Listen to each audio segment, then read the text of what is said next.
Hello, everybody.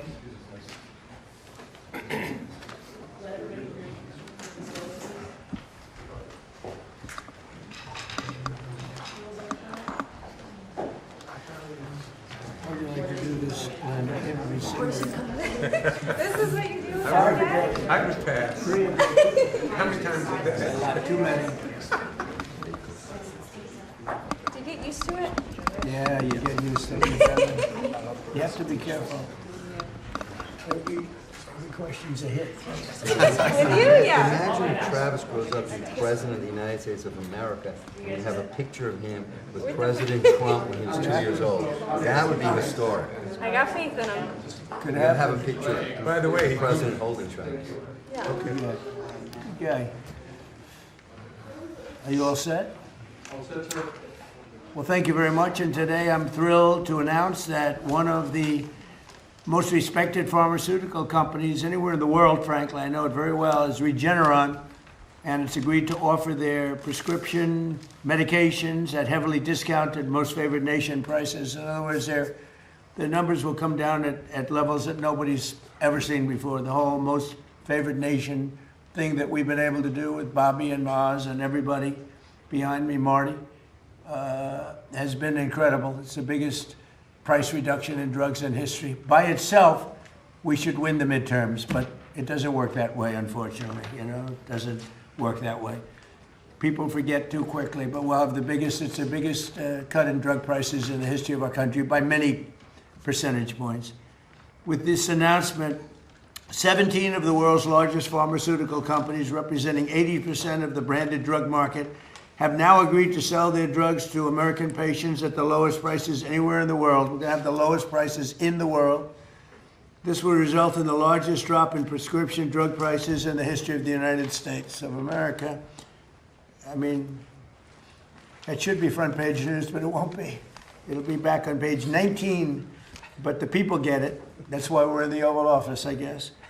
I want to thank Regeneron CEO, a friend of mine for a long time, good guy, great guy, CEO Len Schleifer, and Chief Scientific Officer George Yankopoulos, who are two fantastic people in the medical world, very respected. We're also joined by Secretary Robert F. Kennedy Jr., Bobby, thank you. Secretary Howard Lutnick, Administrator of the Centers for Medicare and Medicaid Services, Dr. Mehmet Oz, who's doing a fantastic job. They all are. FDA Commissioner Marty McCary and Chief Counselor of Health and Human Services, Chris Klump. Thanks, Chris. Great job you're doing, Chris, wherever you may be. Thank you, sir.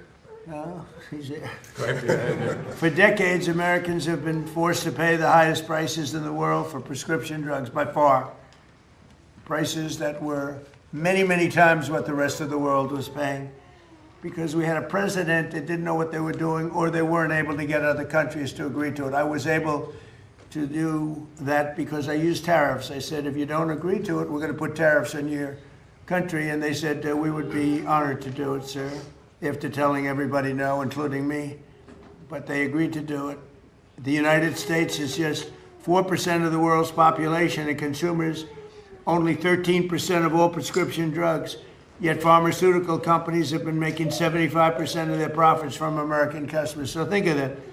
With 4% of the population and doing only 13% of all prescription drugs, the companies make 75% made, I don't know, maybe, hopefully they continue, because actually it's not as bad for them as it sounds. In fact, many of their stocks are up, because actually when the price goes up on the one end, they make up for the price coming down in the United States. So it really worked out pretty good.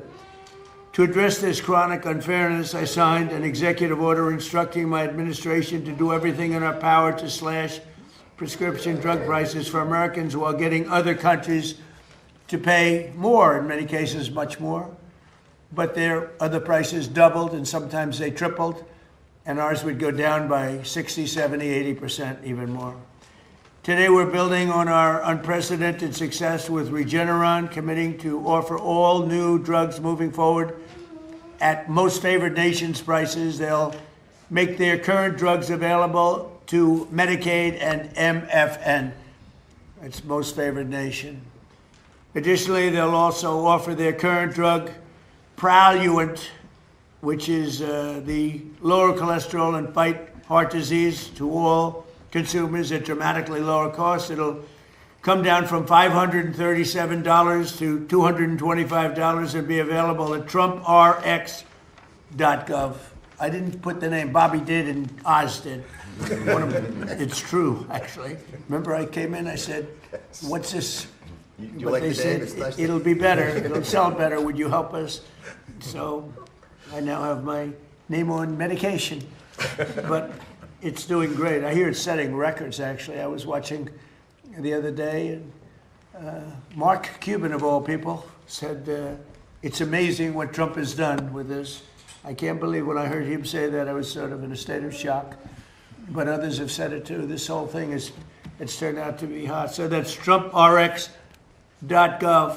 The company will also invest $27 billion to build up research and development and pharmaceutical manufacturing here in America, which is a big thank you very much. Today I'm also announcing that the FDA has just approved a new drug from Regeneron called Otarmany, a gene therapy curing a rare disease that causes deafness. You know, people are totally deaf, and it's amazing. I've seen some work on it. It's actually hard to believe. We're going to talk about it in a minute. Normally, cures for rare diseases can cost millions of dollars, and really the results aren't that good. But in this case, I'm pleased to say that Regeneron will be giving this away for free for a period of time, for free. And here with us is 2-year-old Travis Smith. He was born deaf. Was he totally deaf? Pretty Yeah, much, right? 100%. Wow. This is 100%. He was 100% deaf, but he took this miracle cure, and now he can hear his mom, Sierra, say, I love you. And Sierra, could you maybe say a few words? That's really incredible. It's absolutely incredible. Regeneron works miracles. Yeah, he didn't know his name. He couldn't hear me tell him how much I love him. And now with Regeneron and this amazing surgery, he can listen to music, and he loves it, and he loves to dance, and he loves instruments, and I'm so proud of him. He's been so brave through all of this. And yeah, now he can hear, and he has a bright future ahead of him, and I'm so thankful to everybody on the Regeneron team. Oh, that's incredible. I mean, even the fake news has to be impressed with this. They'll find a way to make it a bad story. He doesn't hear perfectly, but he actually does. It's about 1% off. They'll figure a way. How are you going to do it? You got to explain. No, they're genius. They are genius. I respect them a lot. But I just want to thank you, Sierra. That's incredible. Your family. Thank you for having us. He's a beautiful person, too. That's a beautiful boy. Thank you. Hi. Thank you. His life is a happier life? Oh, yeah, he is so full of energy and love now, and he was such a So you serious see baby. such a difference. Yeah, he was such a serious baby. And he was before that, full it of was fun. he didn't. It's very tough for. Oh, for sure. He can't tell me what he wants or what he wants to eat or what he needs, and now he'll be able to do that. And Wow. It's life-changing. That's a great job they've done. I want to thank Regeneron and other companies for doing their part to bring down the cost of health care for all Americans under our Most Favored Nations agreement. We've secured gigantic discounts with price differences from 4 to 5 and even 600%. 600%. One of the most popular weight loss drugs has gone from $1,350 a month to as low as $199 a month. So that's a price that's incredible. So it used to sell in London for $87, and they raised it to $199, which is a big raise if you know, from $87 to $199. But that's been going on. Our country's been being ripped off for 30 years. How long would you say, Doug? Like 30, 40 years? For years with drugs and drug prices. So they're going up. We're going way down. And because the world is a bigger place than we are, believe it or not, it's hard to believe that, but they are, that we go down much more than they go up. So they don't go up as much as people would have thought. So they're going from, they're going to $199, and we're going down all the way down. Think of that. We're going down from $1,350 a month to $199. That's, nobody would believe it. And this is true with all. I mean, this is the weight loss drug. But this is true with all drugs. sometimes even more of a difference than that, sometimes a little bit less, but sometimes substantially more than even that difference, and you see what that is. So we cut the per cycle cost of IVF drugs by thousands of dollars, and we reduced the price of the major COPD medication from $458 to $50. What? That must be a typo. Is that a typo? From $458 to $50. If your boy was here, he'd go, wow. He left, he got bored. I think he got a little bored. He wants to go into bigger and better things, but there's nothing bigger or better than this. They'll all be available right now at trumprx.gov, so it's, that's why it's doing well. It's not doing well for other reasons. It's doing well. Think of that. That's some discount. But we have others, and these are all top companies and top medications, and I think in the end we're going to have every company involved. We're almost there right now, but we're going to have every company involved. So Trump RX has already received more than 15 million visitors, and every American should log on to check for massive discounts before they go to the pharmacy. It's setting a record. Nobody's ever seen anything like this. I've actually had many companies, I shouldn't tell you this, Bobby, but there have been many companies say, so we'd like to buy from you if you could. What? TrumpRx.com. I said, it's not for sale. It's not me. It's the government. The government owns it. I don't own it. But they're all impressed. These pharmaceutical companies, they said they've never seen anything like this. So it's fantastic. Now, I'd like to ask Secretary Kennedy to say a few words, and then we'll have Dr. Oz, the team at Regeneron, and Sierra. And Sierra, I'm so happy for you. And Chris Klump has been unbelievable, a real star. You don't know his name as much as some of the others, but he's a real star of the group. So, Bobby, please. Thank you. Thank you, Mr. President. I was reminded when the President was speaking of a conversation that I had yesterday with one of the Democratic senators who was questioning me during a hearing, and she was ridiculing President Trump for his math, and she was saying, it's mathematically impossible to have a drug drop by 600% cost, which he had claimed. And I said, well, if the drug was $100 and it raised the price to $600, that would be a 600% rise. Well, if it drops from 600 to 100, that's a 600% savings. And the President used that mathematical device to illustrate the magnitude of the theft that has been happening against our country and our people. As he said, we have 4.2% of the world's population. We take 13% of the pharmaceutical drugs.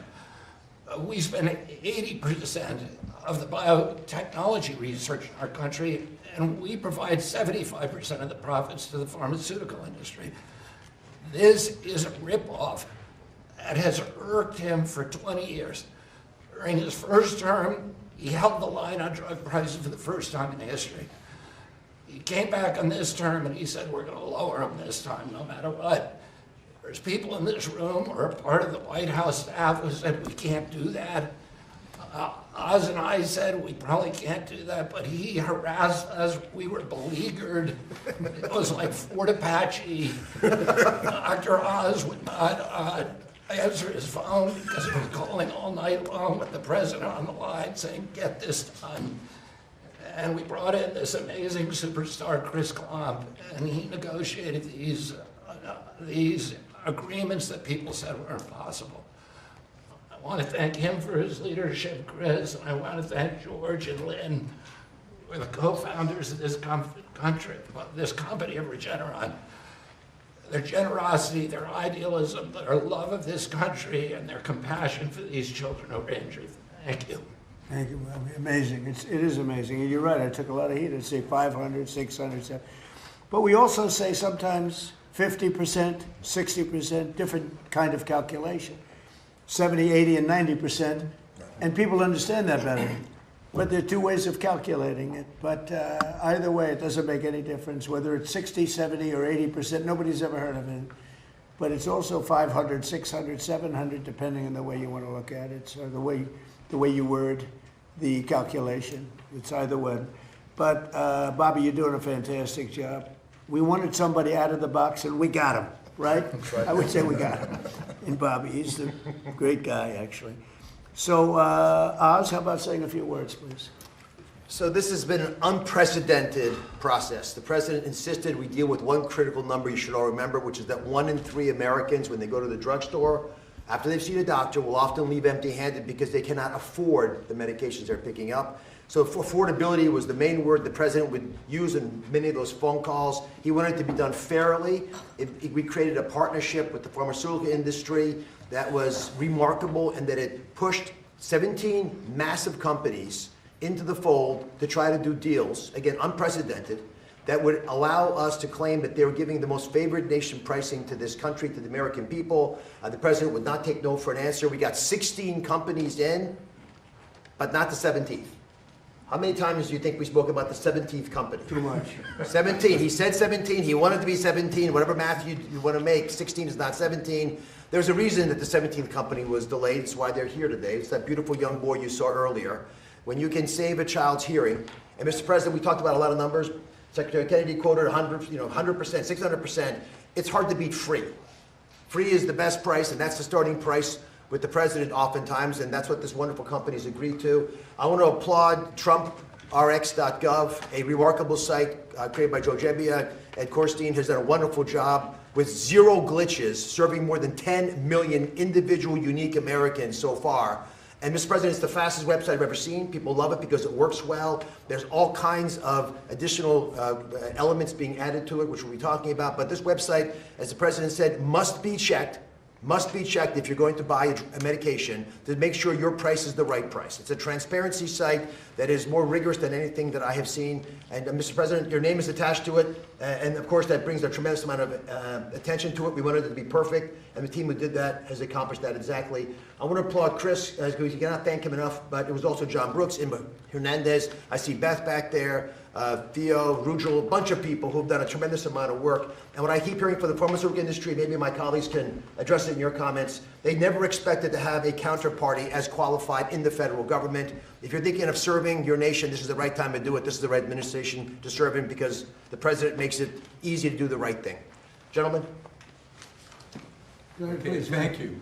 Mr. President, Secretary Kennedy, Secretary Lutnick, Commissioner Macri, Administrator Oz, and I guess Superstar Klum. Yes. Thanks for having us here on behalf of all of Regeneron. For those of you who don't know me, I'm Dr. Len Schleifer, President and CEO of Regeneron, and with me is Dr. George Ankopoulos, President and Chief Scientific Officer of Regeneron. And together, well, I should pause there, I just realized something. I'm a president, he's a president, and all 3 of us grew up in Queens, New York. That's right. So there's something maybe that was going on back then that was good. I'm not sure about now. So anyway.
together to meet this at stake. Let me briefly say something. I'm married to a lawyer, my son is a lawyer, but I'm going to talk about the Constitution, and I'm not an expert. But I know our Constitution lays out a vision on how America would out-innovate, out-produce, out-thrive every other nation on earth. And in it, you will find a description of a system built on incentive and reward. A system that says, take the risk, do the work, and you will share in what you create.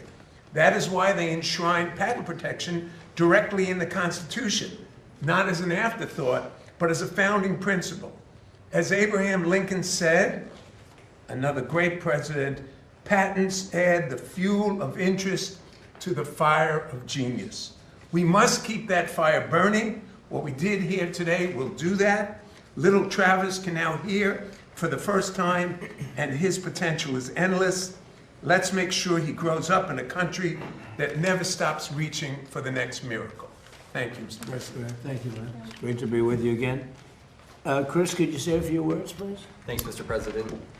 It's not lost on me that this year is America 250, and it's powerful, I think, to pause and remember that 250 years ago, a revolutionary free republic was born, and with it, the greatest innovation engine in the history of humanity.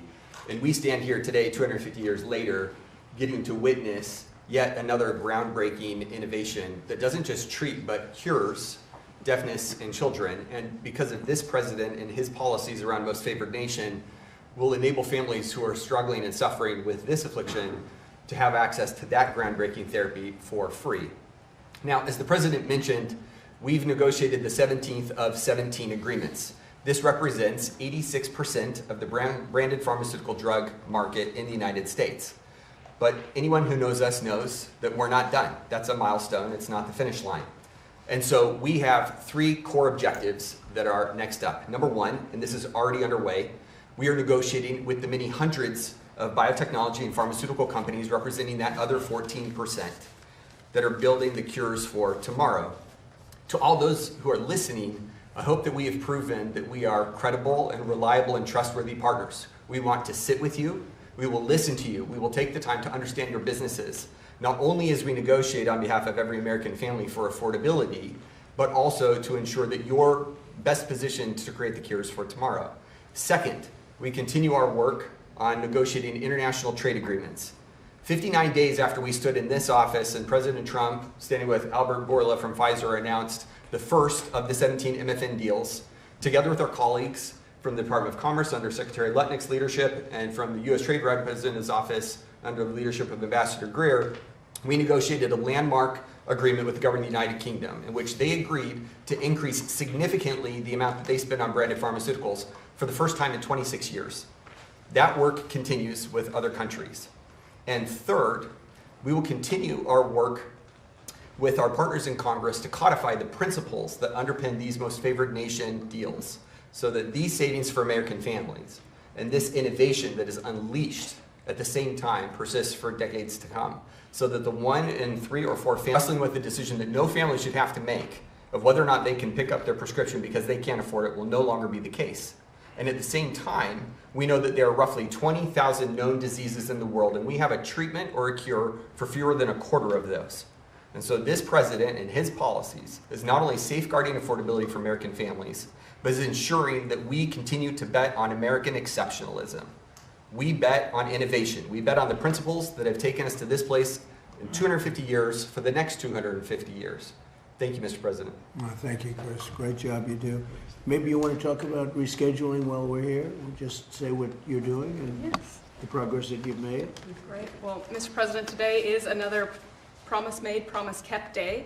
On December 18th, you signed an executive order on increasing medical marijuana and cannabidiol research, and today we delivered on that promise. The Acting Attorney General this morning signed an order that moves into Schedule 3 medical marijuana products that are FDA approved or that are state licensed. This is a giant move forward to implement your promise, and it's actually a campaign promise that you made. You said where you're going to move into Schedule 3 to increase the research on these medical products. And just wanted everyone to know that One, you make promises, you keep them. And two, what does Schedule 3 mean for state licensed medical marijuana products? We will begin implementation right away of this order.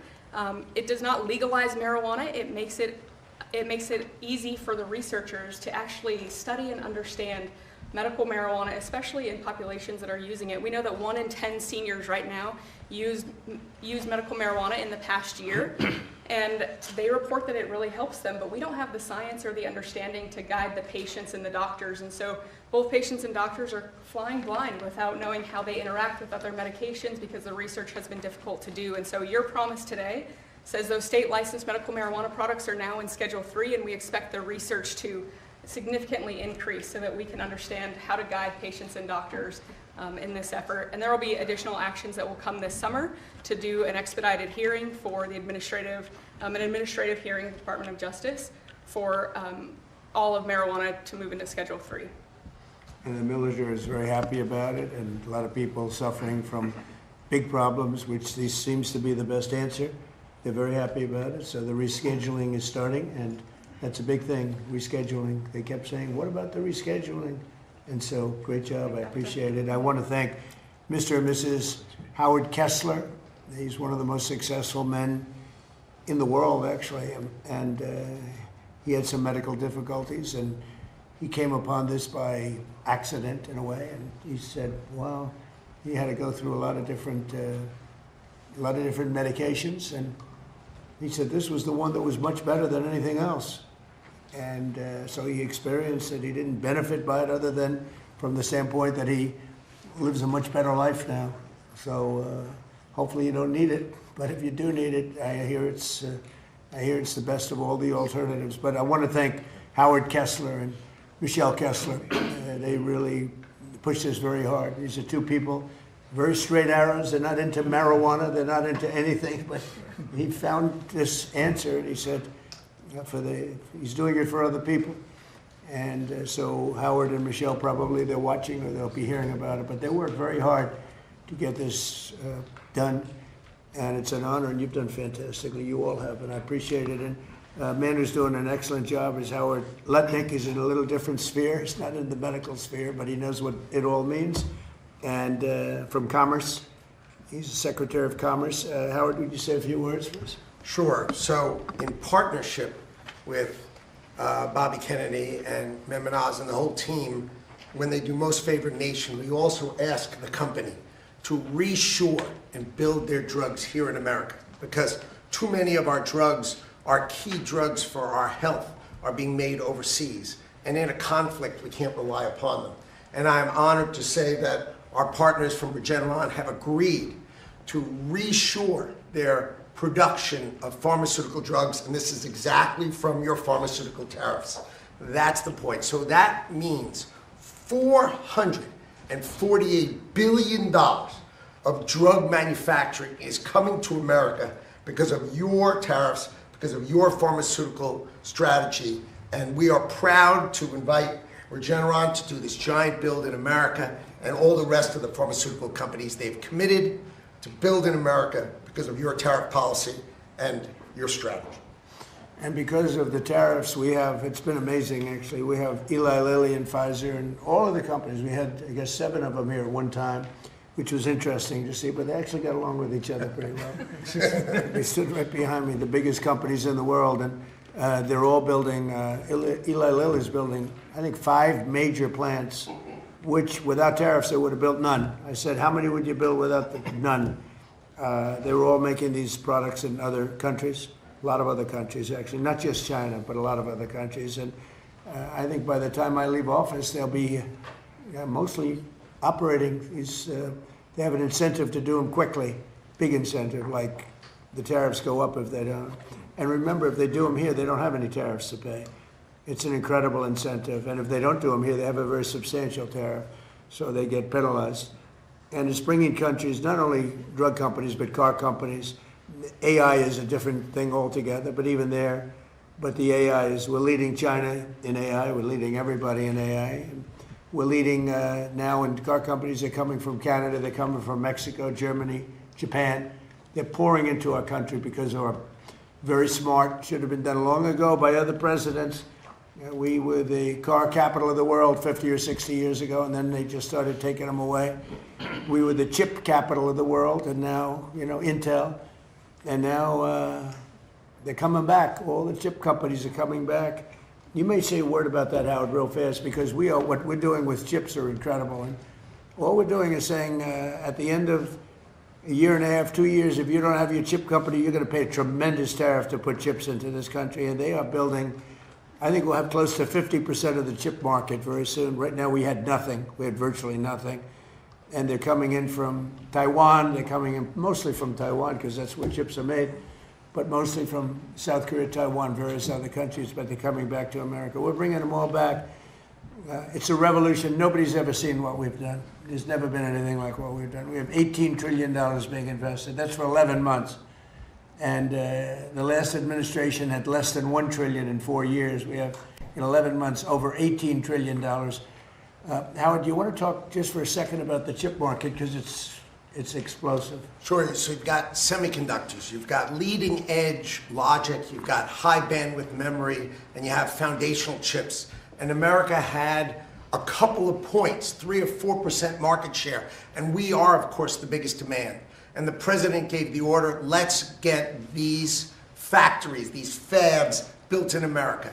And our expectation is we will have $1 trillion of these fabs. These are factories. This is not the hyperscalers buying chips. This is literally the making of the chips, right? We had Micron, $200 billion, TSMC, $165 billion. The list goes on and on. He negotiated a great deal with Taiwan, $500 billion coming to America. We'll have $1 trillion of semiconductors. That's part of his $18 trillion, but it's foundational for us to take care of ourselves.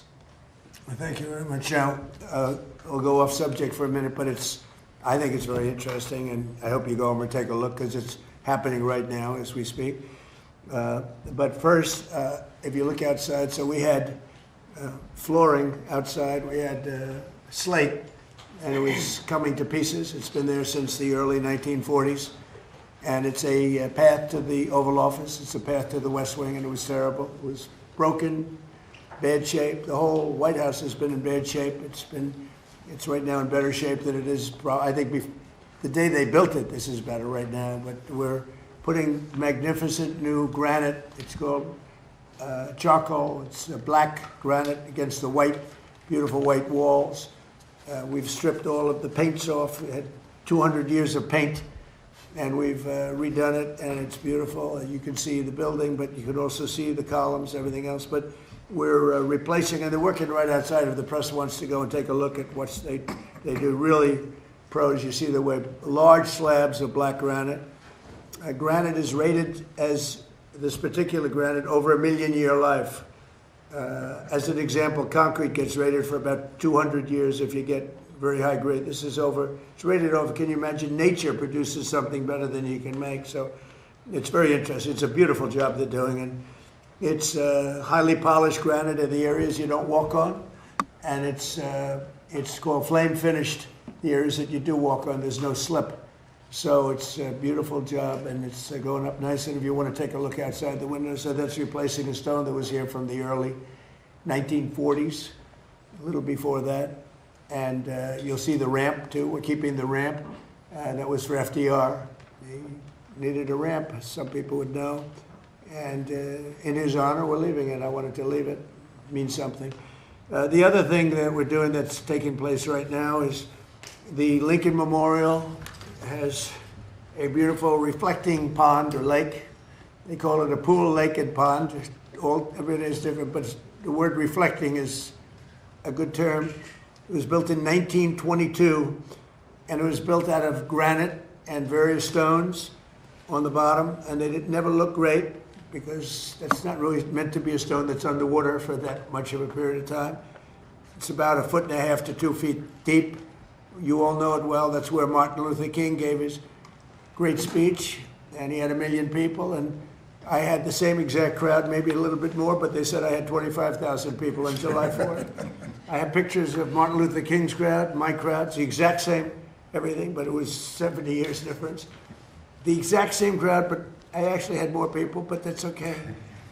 They gave him 600%. 1 million people. They said 1 million people. I had 25,000 people. So, but these are the things that you get with. We had on July 4th, a few years ago, first term. So you have this reflecting lake pond is incredible, but it was terrible. The condition, you all know it. A friend of mine came from Germany to see me, and he said, "Oh, we went over. It's so sad." What's sad? This is a number of months ago. He said, "It's filthy dirty. The water's disgusting looking. It's not representative of the country." And I said, "Well, I'm going to have to go take a look because, you know, Secret Service doesn't let you just walk around too freely, actually." And I went over there with Secret Service in tow, and I said, "Isn't that a shame? It's terrible." And so they had bids from the Biden administration, Sleepy Joe, and they had bids for years. They were going to do something to fix it, but they never got it done. And it's so important for our country. Everybody knows this. It covers the Washington Monument, Lincoln Memorial. It's in between. It's 2,200 feet. That's taller than any building in the world if you lay it down on its side. Think of it, 2,000. That's a long, over 2,000 feet long. Such would be many swimming pools, many stacked up together. But it would be the equivalent of the tallest building in the world, plus laid down on its side. So it's very big. It's very wide, actually. It looks narrow because it's so long. And so the pricing was coming in over the years, but it came in sort of recently that it was going to cost $301 million to fix it. It was going to take 3.5 years. So they had to take all the granite out, which is there again, 1922. And it was leaking like a sieve. You couldn't keep water, couldn't keep anything. Granite's not the right stone for that. Right stone for that, but not for that. And I said, you know, I have an idea. It's 301 million. It was going to take 3.5 years. So remember those numbers, 301 million. This is a business study. And it was going to take 3 to 3.5 years. And over the years as a developer, I have probably built more than 100 swimming pools in different buildings I built. And I have some really good pool builders. I also had some really bad ones, but we took care of them. They didn't last too long, Howard. But I've had some really good ones, some very talented people. They're great people. I have such great respect for contractors that are good and such disdain for contractors that are bad. They charge you more money and they give you a bad job, but we don't accept it. But over the years, I've had 3 or 4 really good ones, and I took the best of the 3. I had all 3 go, but I ended up taking the best. And I said, would you take a look at this?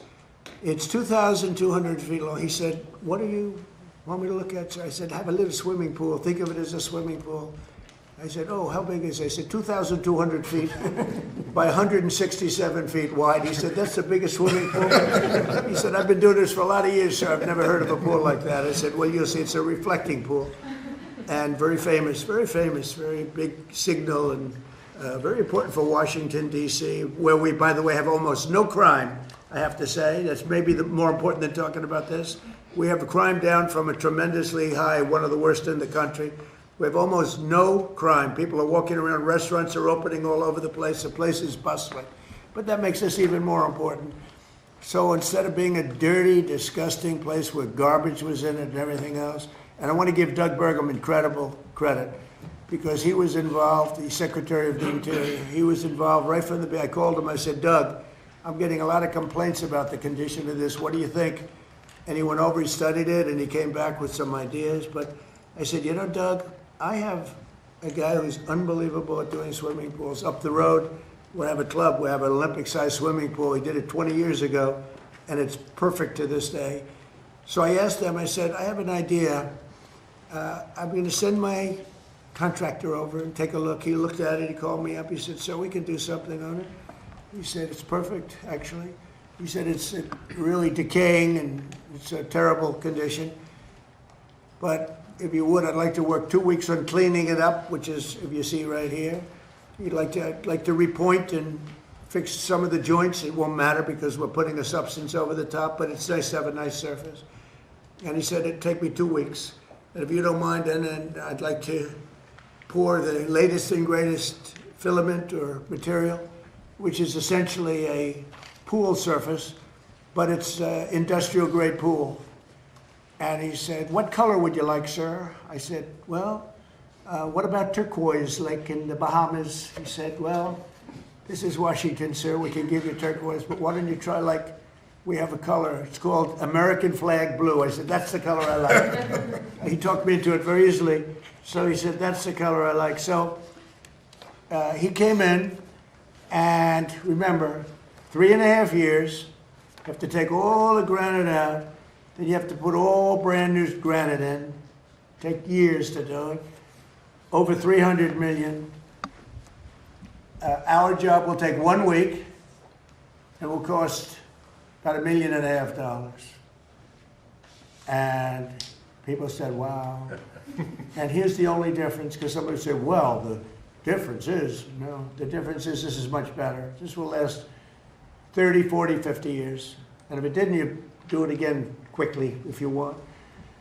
So it's being done now, and I think I think you'd find it really amazing to go take a look. So here it is. You see the trucks. He's got scrapers and, you know, all sorts of equipment to make the stone as good as possible without removing it. So we're using the existing surface, so we don't have to spend millions of dollars in demolition. And he said, much better to leave the stone than it is what's underneath. They're afraid to look. And so you see it's beautiful, clean, it's ready to be taken care of. Here's a sign that we put, and so Doug Burgum and myself are involved in that. But when you take a look at the surface, we have it in good shape, and they just started today putting down the material. It's a machine. It lays it very evenly, beautiful. It goes from one side to the other. It'll take about 3 days. And you're going to end up with a beautiful, beautiful reflecting pool, the way it's supposed to be. Much better than it ever was, actually. It'll stay clean. We even have robots that go in it, and they ride around the bottom, and they clean it like a swimming pool. But these are a much higher level. This is industrial grade, and it's really beautiful. So you're going to have a beautiful pool, and you'll have it for July 4th, long before July 4th. Instead of taking 3.5 years, we're taking a week. And instead of spending $301 million, we're spending less than $2 million. And I think it's a great business story, because there are many things like that that I see. I mean, not maybe to that extent, but there are many things like that I say. I often talk about the pen. This pen's better than the one that they used to give away for $2,000. I won't go on the long story about that, because a couple of people said, "He kept talking about the pen." No, I gave you the whole history of it. Actually, many people found it interesting, and some people thought I was doing too much of a weave. But actually, it was a good story. But this pen, for $3, $5, $2, whatever the hell it costs, is better than the one for $1,000 to $2,000 that you used to hand away. So that's the short version of it. I like the short version better. But the long version is this one. So this is an amazing thing that's happening, and this is a big, big beautification. In addition to that, the sidewalk areas around it, which were done in granite, similar granite to that, actually not as nice as we have here, to be honest with you, but you know, the people that did it weren't in the world of real estate like I am. But they have good granite, circling it, and we're going to repoint it, meaning we're going to caulk it up and repoint it, make it good. And we're going to also sandblast it. It'll be like brand new. So we're going to have, in another couple of weeks, we're going to have the most beautiful reflecting pool between the Washington Monument and the Lincoln Memorial that you've ever seen. And I hope the media can go over and maybe watch them do it, because I think it's very exciting. And so a fraction of the cost and a fraction of the time, and you get a better product than you could ever get the other way, and it'll be beautiful. And as he said, it will be American flag blue. Any questions, please? Yes, sir. Could you talk a little bit about why your Navy Secretary was fired yesterday, sir? He's a wonderful guy. I just put out a statement about him. He's a very good man. I really liked him, but he had some conflict with, not necessarily Pete, with some other, he's a hard charger, and he had some conflicts with some other people, mostly as to building and buying new ships. I'm very aggressive in the new shipbuilding, and somehow he just didn't get along with them. He's an excellent guy. I think he would have gotten along great with me. I didn't really deal with him too much, but he's a I consider him to have done a very good job. I put out a nice statement about him. You got to get along, especially in the military. You got to get along, and some people liked him, some people didn't, and that's usually the truth about everything. But I found him to be a very good man, and I liked him a lot. On the war with Iran, how long are you willing to wait until you get a Well, unified response? Don't rush me, Jeff. Guys like you want to say, oh, so we were in Vietnam like for 18 years. We were in Iraq for many, many years. We're in for I don't like to say World War II because that was a biggie, but we were 4.5, almost 5 years in World War II. We were in the Korean War for 7 years. I've been doing this for 6 weeks. And their military is totally defeated. They're outside of the little wise guy ships. I call them the wise guy ships, the little boats that they have running around with guns in them. We'll take them out too when we see them. But their Navy is gone, their Air Force is gone, their anti-aircraft is gone, all of their anti-aircraft machinery is gone. Maybe they loaded up a little bit during the 2-week hiatus, but we'll knock that out in about 1 day if they did. We've done an amazing job. Their leaders are gone. The leaders are all gone. Part of the problem is that, that's why I can't really answer your question, they have all new leadership and they're fighting like cats and dogs for who's going to control. Because we've created a real mess for them, but they've created a mess for the world over the last 47 years. They've killed a lot of our people. When you see a soldier, a young person, or now an older person, but a person without legs or without arms or with a face that got blown to pieces, most likely it was from Iran. It was Soleimani who I killed. Soleimani loved the roadside bomb. He was an evil genius. He was a brilliant general. Probably we wouldn't be as far advanced had I not taken him out. That was the beginning of it all. And then I ended the Obama horror show. The nuclear transaction that he made was horror. It gave him a road to the, what the deal that he did, the Iran nuclear deal, was so bad. It gave him a road to a nuclear weapon. And I will tell you, I deal with him. You cannot give Iran a nuclear weapon. This is all about a nuclear weapon. They cannot have the nuclear bomb, and they're not going to have the nuclear bomb. So we've taken out their military. We've hit about 75% of our targets. We stopped a little early because they wanted to have some peace. And we have a blockade that's 100% effective.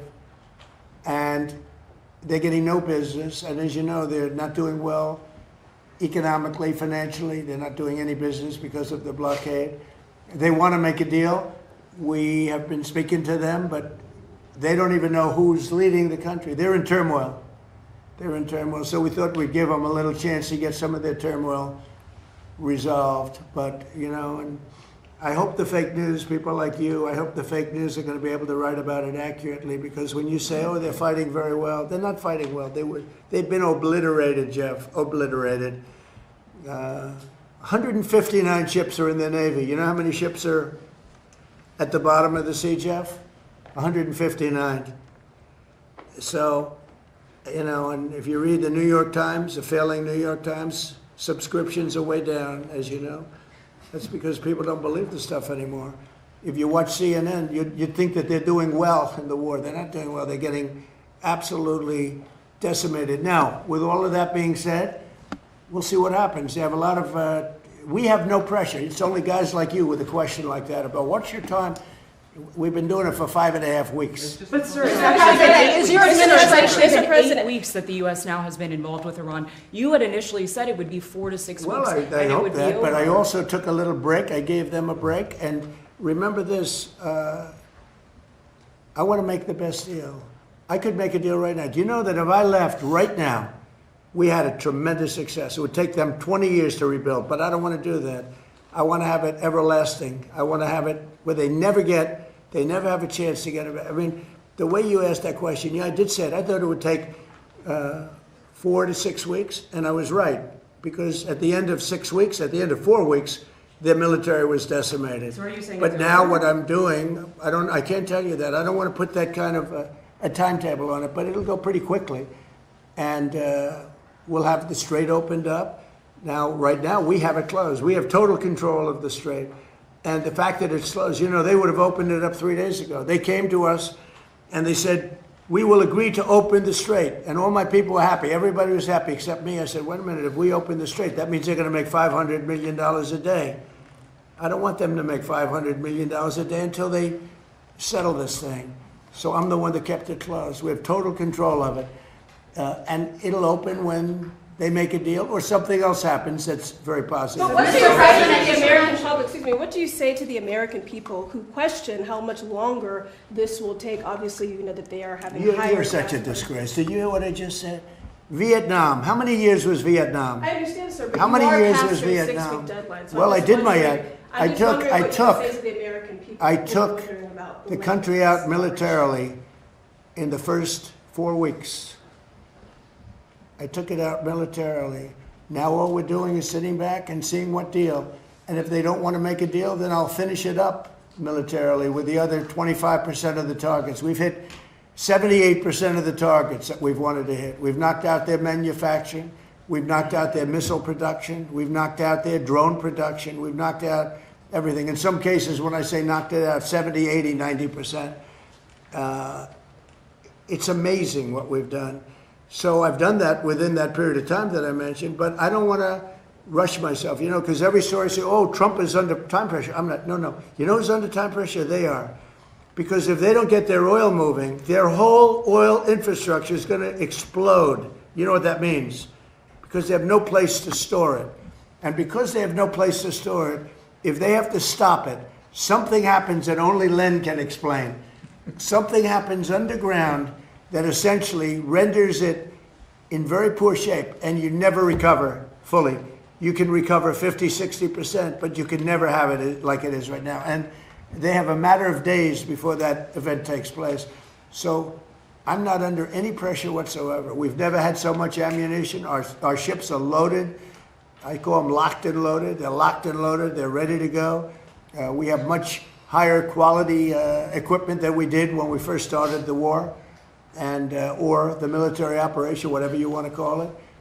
And they're coming to us. The problem they have is they are very disorganized right now. Well, now yesterday, and I was very pleased with this, 8 young women were going to be executed yesterday afternoon at 6 o'clock. And I asked them, call it a favor or call it just a moral request that they not be executed. And they came back with an answer that they won't be executed. They're going to release, it was protesting.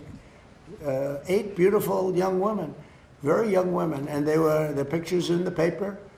And it's been a story for a little while. And I saw that and I said, let's see if we can save them. And it was very nice what happened. So they're not going to be, what they're doing is, as you know, they're releasing 4 of them very shortly, and they're going to keep 4 of them in jail for a period of 1 month and release them, so they won't be executed. Yeah, so if you're asking for more time to sort out negotiations with I'm not asking you for more time. I'm not asking for them. No, it's not more time. I'm not asking anybody for more time. If you need more time, does that mean Americans should anticipate spending more on gasoline for the foreseeable future? For a little while. And you know what they get for that? You know what they get for that? Iran without a nuclear weapon that's going to try and blow up one of our cities or blow up the entire Middle East. You want to see what shock would be? And I have to be honest, the stock market is at an all-time high right now.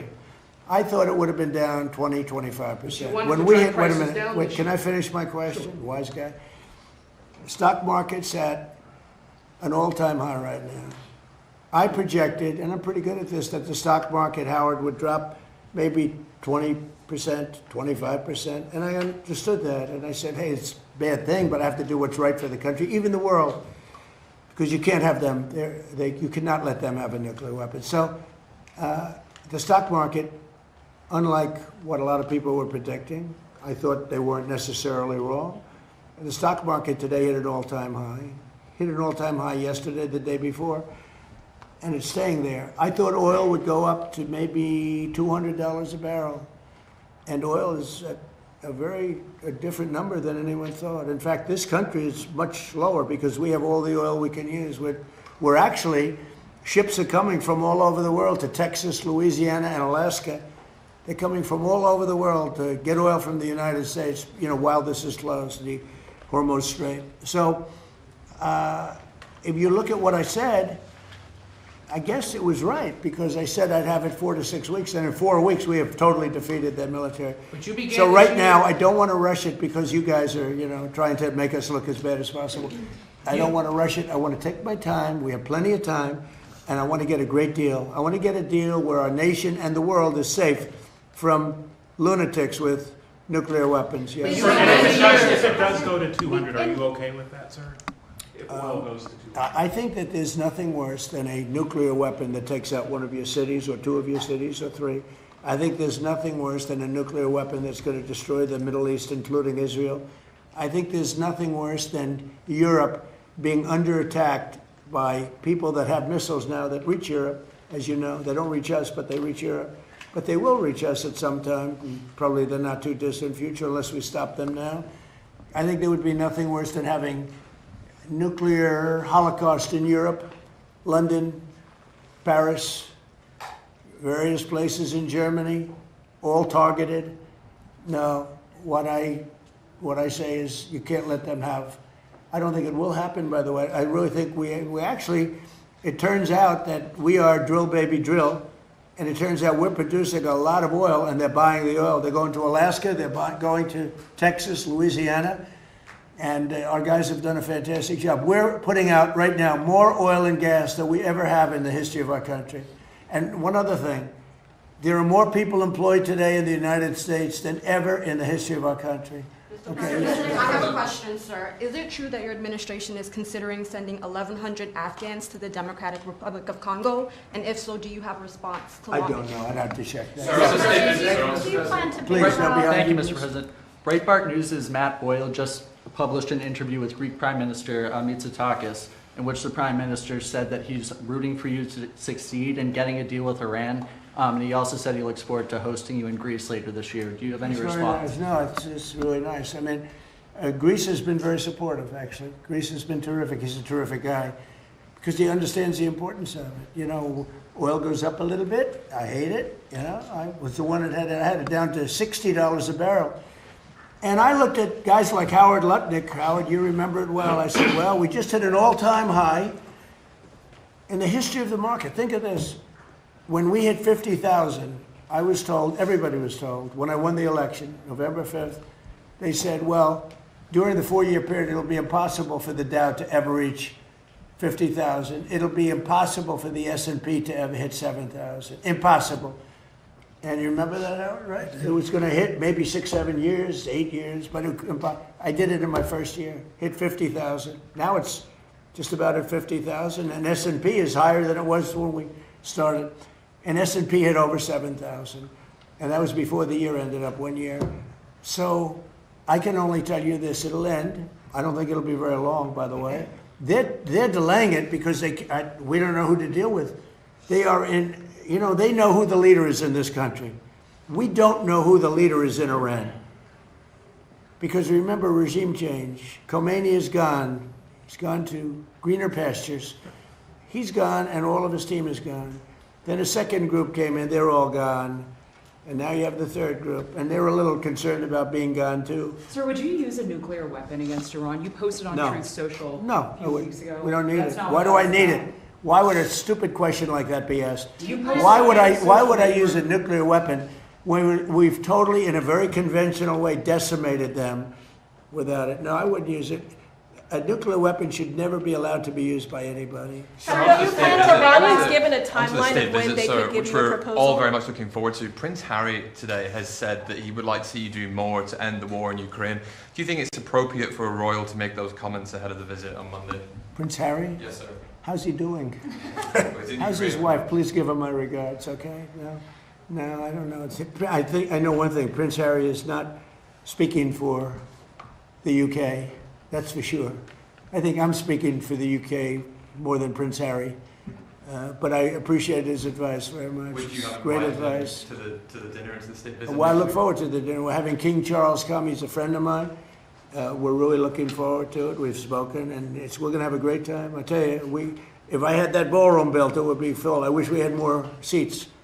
They've wanted a new ballroom for 150 years. Now they're getting the best in the world. We're going to have the best in the world. But, you know, we have a room that's not big enough to handle what would be a big crowd, but we're gonna have very great people that love the UK. I love the UK. I think they made a big mistake on energy. You should open up the North Sea in Aberdeen. You should open it up. And the other thing is they've made a big mistake on immigration.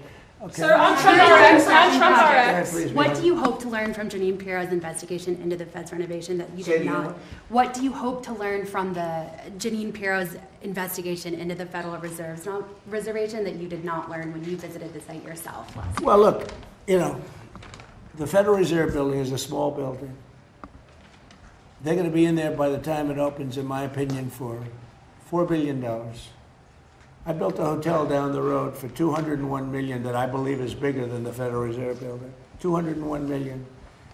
And the ballroom, I'm going to have the ballroom from $300 to $400 million, depending on finishes, like marbles to quality and quality finishes. We'll go top of the line.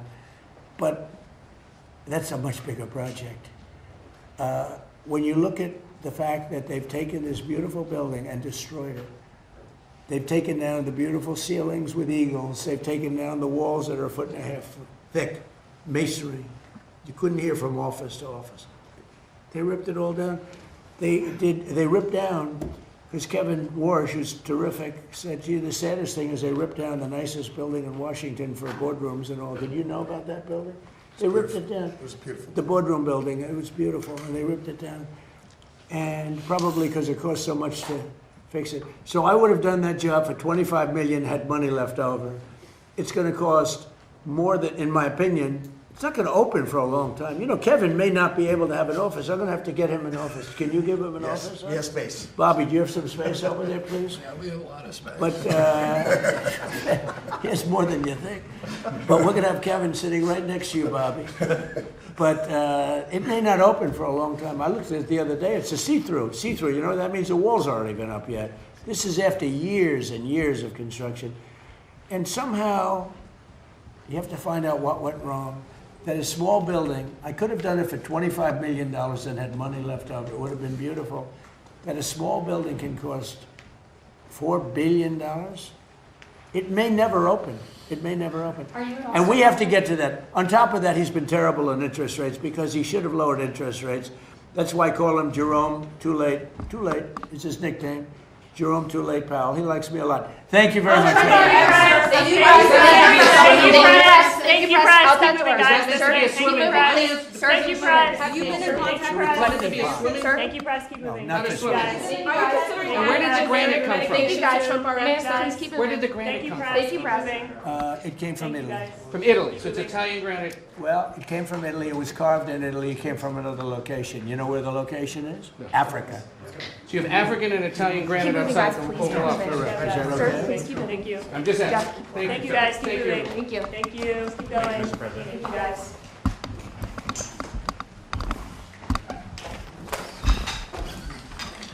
You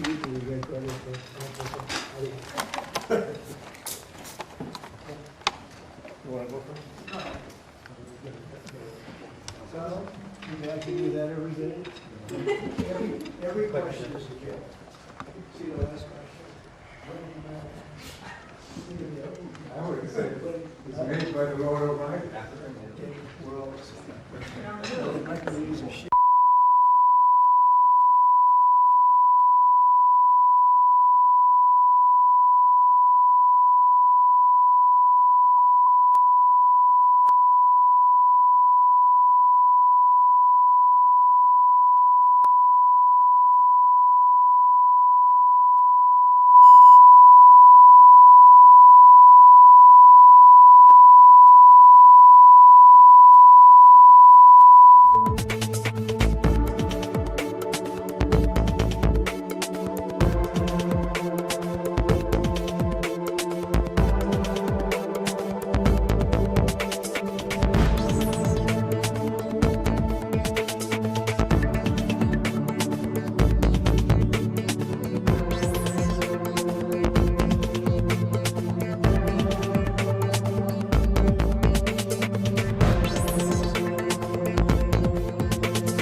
housekeeping for the press conference, okay?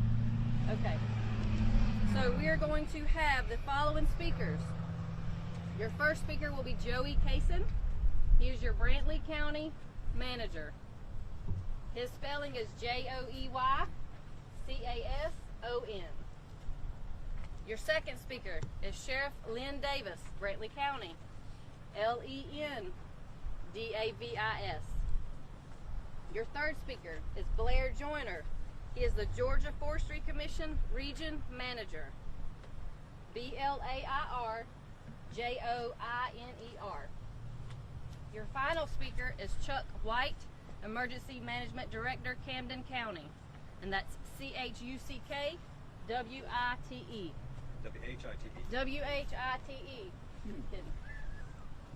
All right. 2 questions per agency upon the completion. So when Chuck finishes speaking, you have 2 questions per agency that we have time to fill. Hey, Christine, if they would direct that to whomever they would want to respond. Yeah. Everybody comfortable? Understand? Okay. Let's go. Good afternoon, and thank you for being here again this afternoon. We're grateful for all of you showing up. Before I say anything, I want to make sure that you're all aware that our commissioners and all of our folks that are working here in Glenn County are extremely concerned about our citizens, for the folks that have lost their homes, for everything that's going on right now. And as I said yesterday, this is a dynamic situation. This situation has changed in the last hour. It went from being something that they were really working on mopping up to a very hot fire that could jump another road while we're standing here. So just understand, with this wind, as I said yesterday, it creates a really difficult situation. It creates a difficult situation for the tractors. It creates a difficult situation for our firefighters that are in front of it. And it's changing. It's changing momentarily right now. So for one point, to make sure, we want to make sure everyone continues to go to the Sheriff's Facebook page for ongoing updates. Is that better? So we're doing everything we can to get the most recent information out on that Facebook page. Our PIO folks are doing a great job on that. But understand, we will have these types of conferences as Kristen feels like we need to update with more important information. So first of all, we also want to make sure, we've discussed it yesterday, I'm going to say it again today. We have folks that have been told to evacuate in the last 10 minutes. We need folks to understand they need to be prepared to evacuate. This is a dynamic fire that's changing. Right now we do not have any major issues on the south side of Highway 82, but on the north side we do. But we could have situations on the south side 82 if the wind were to shift within a couple of hours. So understand, they need to be prepared. They need to be prepared to go. They don't need to wait. If they get the evacuation order, they need to leave. Basically understand the fire has intensified. It's moving west-northwest right now, but that wind has just shifted. I don't know if any of y'all have felt that, and it could move more northerly. It's going towards Drury Lane and the Bay Harbor church areas. We have crews currently working to protect homes between Browntown Road and Highway 110 north of Highway 82. Understand, we currently have now 87 basically living spaces, living places that have been destroyed. If this fire doesn't shift, we could have more than that before dark tonight. But 87 homes, living places, dwellings have been destroyed. We have basically a strong response. We'll let Georgia Forestry tell you exactly how many they have, but they have a huge contingent of folks here. Right now, we have a total of 228 personnel on scene. That includes law enforcement, that includes firefighters, and we've got firefighters from all over South Georgia.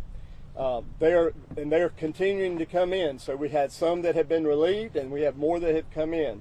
We currently have basically 6 brush engines. We've got 35 personnel or more with Georgia Forestry. He'll say more about that. We've got 25 fire trucks, 12 tank tenders, and 10 brush trucks on scene. So this is a huge endeavor. We also, after the governor announced a state of emergency for this area, we now have a GEMA team here that's on site that has brought additional resources. Right now we're in a situation where if this continues to grow, this could become a FEMA event. It has not yet been declared, but that could happen. So be aware, this situation is continuing to be fluid, It's not a really good situation for the folks that are in front of this fire. And I'm going to turn it over now to the sheriff, and then we'll be glad to answer questions when we're done. Sheriff. Hold it up. Good afternoon. Thank y'all for coming out. At this time, there have been no reported injuries. The fire is approximately 15% contained and has impacted around 5,000 acres right now, and currently damage assessments are underway. There's been no changes to road closures, except, as y'all can see behind you, Highway 82 has been opened, contingent to be closed at night depending on smoke/fog situation. We've had the past 2 mornings extremely heavy fog with zero visibility in areas, so it could be closed at some point tonight, but currently it is open, and we hope to be able to leave it open. Thank you. Good afternoon. I'm Blair Joyner, Region 5 Manager with Georgia Forestry. Just give you a few quick updates. But first of all, you know, when you have a massive wildfire like we're having right now in Brantley County, it takes all agencies and it takes all hands on deck. So we appreciate the cooperation from all the local authorities. We're reporting the fire now at 5,000 plus acres. As the county manager, Mr. Kaysen, said, the fire is continuing to grow right now to the north, still showing 15% contained, but fire remains under a full suppression strategy and aggressive efforts to control. You know, one of our fire orders is fight fire aggressively, but provide for safety first. So we've always got to provide for firefighter safety. Overall in our region, we're experiencing exceptional drought conditions. D4, very low humidity, high fire danger indicators with wind, transport wind speeds, and mixing heights. I do want to touch on TFR. We have a temporary flight restriction in the area. When we have federal aircraft above, as we do now, making tanker drops to try to protect homes, we don't need any drones from any local agency or local homeowners in the area with drones in the air. If they're in the air, the federal assets will set down and not work with us. Pay attention to your local directives from your local authorities. As they said, there is a evacuation in place at this time. We do have 20 dozers on scene, 7 engines, and 10 fire line supervisors. More has been ordered at this time, and it has been ordered over the last few days. We continue to get resources in. But like I said, overall in our region and our state, lower half of the state, has been in drought conditions. So this is a major wildfire, but we're continuing to have other fires across the state that we're dealing with. But we cannot thank our federal and state and local county and city partners. It is always a lot of chaos in the beginning. That's the nature of the beast sometimes, but we always want to bring a little bit of control to chaos, and it's good to have people that you already know and relationships built before we ever get started. We have ordered a federal complex incident management team in to assist managing fire activity, and they'll bring some more order to the fire activity and helping in the community as needed. But we are continuing to protect our state. It takes all of us. One agency cannot do it by themselves. So with that, I want to thank you for doing your part and ask everybody to stay safe. Hi, good afternoon. I'm Chuck White, the Director of Emergency Management for Camden County, directly supporting the Board of Commissioners for Brantley County. And I want to open by saying thank you to all of our local, state, and federal partners. You heard it. We're taming chaos. That's the strategy. Life safety remains the #1 goal. But I want to also thank the fact that we're, at the same time that we're responding in that operations mode, we're planning and working in recovery.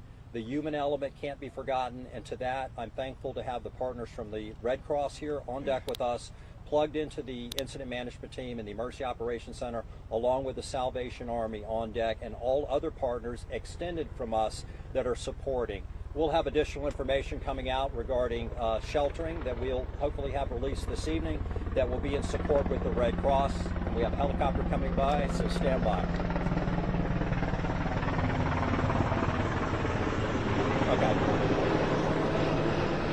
So that is the sound of firefighting, folks. So again, I want to thank all of you for coming here carrying the message. This continues to be a very high threat environment with a lot of unknowns. We cannot control the weather. Fire behavior is what fire behavior is, and it does things sometimes that we can't calculate. We're trying to stay ahead of it as much as we can with hard work from a lot of partners who are actively out there fighting the fire. But we're also, as you heard, we're doing active evacuations of areas. So damage assessments are being done, and you heard about the potential. We've got to get those up to the state of Georgia. We're doing that. Those damage assessments, though, will continue as more affected areas get identified to us. Again, I want to thank everybody for coming out, and I think at that point I'll open it up for questions. Can someone clarify the size of the fire? Yesterday we were told 5,000 acres. This morning the GFC and the Sheriff's Office published online that it was 4,400 acres. Now you're saying 5,000 plus. Just where are you estimating at this hour? All right, so I'll address that. You're always, when you take a first flight, sometimes the fire is bigger than it seems. We do IR flights with heat imagery. Sometimes the column carries heat over past the fire line, so that makes it look bigger. And as we continue to true it up, that's why it's went down to a little over 4,000 acres. But we know yesterday afternoon the fire made a run. The fire's making a run now, and we give an update acreage every day at 1,800 hours for a better, accurate update. But you will see that changes every day because truth in a map is hard from the air, but as we can get people on the ground and get good points, and then that map will get more and more accurate. So right now, 5,000 plus. 5,000 plus right now. Look at this big picture, right? The best news of all, we have an awful. The bad news is the number of structures jumped from 54 to 78. We still have a volatile situation. What is your biggest worry at this point? Our biggest worry is always life. You know, people having enough time to evacuate. You've heard the sheriff and Mr. Joe Case and the EMA director, Mr. White, you know, be ready to go at a spur moment. Don't wait till the last minute. We seen this fire Tuesday afternoon. It moved in several different directions very quickly. Be ready to go. That's our number one priority is life safety. And just so you know, we are taking measures even right now with homes being threatened. We dropped 15 retarded drops Tuesday, and we've already ordered in 2 now because it met one of our trigger points coming to Highway 110 on the north side of the fire, and we went ahead and ordered 2 tanker drops so we can try to protect those homes. And the best thing, obviously, to save lives is that people heed evacuation orders. Are people heeding evacuation orders? No, I can't answer that question. That'd be for the sheriff. Sheriff, are you there? You want me to answer? So it's an inconsistent application of evacuation. And what I mean by that is we have some folks that are heeding that warning and they're leaving. And we have other folks, I mean, I've been in the fire area today on both sides of it, and we have folks that are sitting in their front yards running sprinklers. So some are leaving and some are staying. And we can't, unless we're told we have to make them leave, we can't make them leave. And the people who are running sprinklers are literally playing with fire. That's exactly right. And the total dwellings is 87, not in the 70s. It's now up to 87 living spaces. Yes. 54 to 87. Are you guys losing this fight? Well, I can tell you right now, if that fire right there moves across 110 west, we're losing that fight in that area. But we've won or winning the fight south of 82. So in this situation, there's not a lose or a win. This is an ongoing dynamic fight that basically they're doing everything they can, as Blair said, to provide safety for those firefighters, but also to provide safety for those structures. I can tell you on 110 right now, we probably have somewhere between 50 and 70 local firefighters trying to provide structure protection while they're trying to get this thing to stop moving towards Highway 110. Mr. Casey, an hour ago or so you said that you were prepared to come and give us a far different press conference. Now we're looking at a smoke plume and we're getting flown over by helicopters. What does that mean to you that an hour ago you thought you were in mop-up and now you're back in active fire? Well, quite honestly, that's a great question, but I've said at every press conference I've been in since I've been standing in front of anyone in the press, this is a dynamic fire situation, and I've said every time I've been up here, if that wind picks up, it changes the whole dynamic of what we're doing.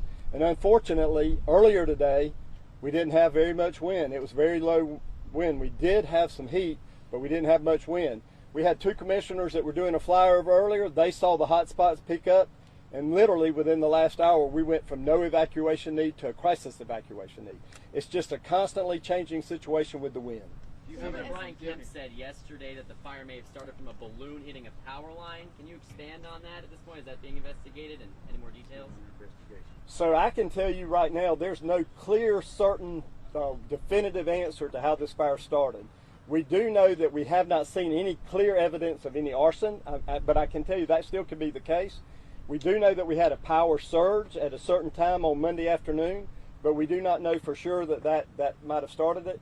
And we know that we haven't had any major train issues. And for those of y'all that aren't aware, when we have trains come through a county that has very dry grass on both sides of the tracks, we've had multiple fires in this county this year that were caused just by a train going by. So right now we don't have any clear and concise answer to how it got started. Do you have any historical context? You gave a new number of dwellings or homes that were destroyed. Is there a historical context for the state of Georgia and the wildfire severity right now? Is this the worst wildfire event in the state's history, or something along those lines? Yeah, it's probably in this county. It's probably the historical data. We started pulling data several months ago. We've seen this coming. This is nothing that we did not see coming as far as the drought conditions. That's something that we're continually always watching.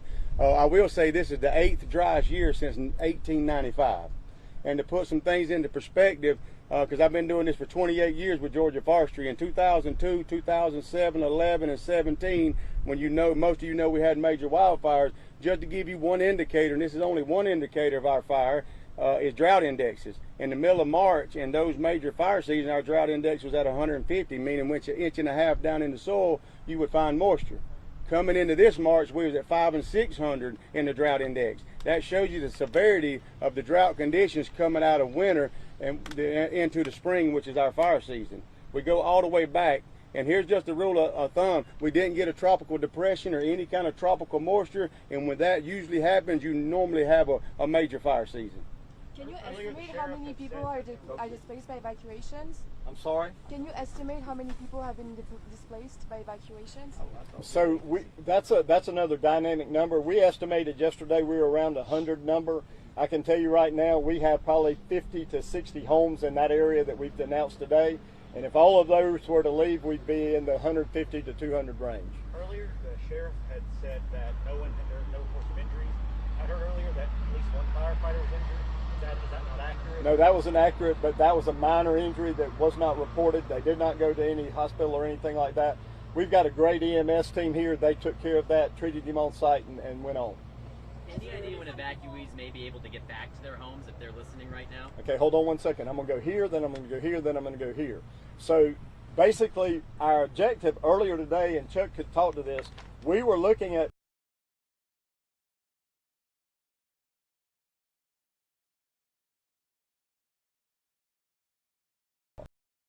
it all day.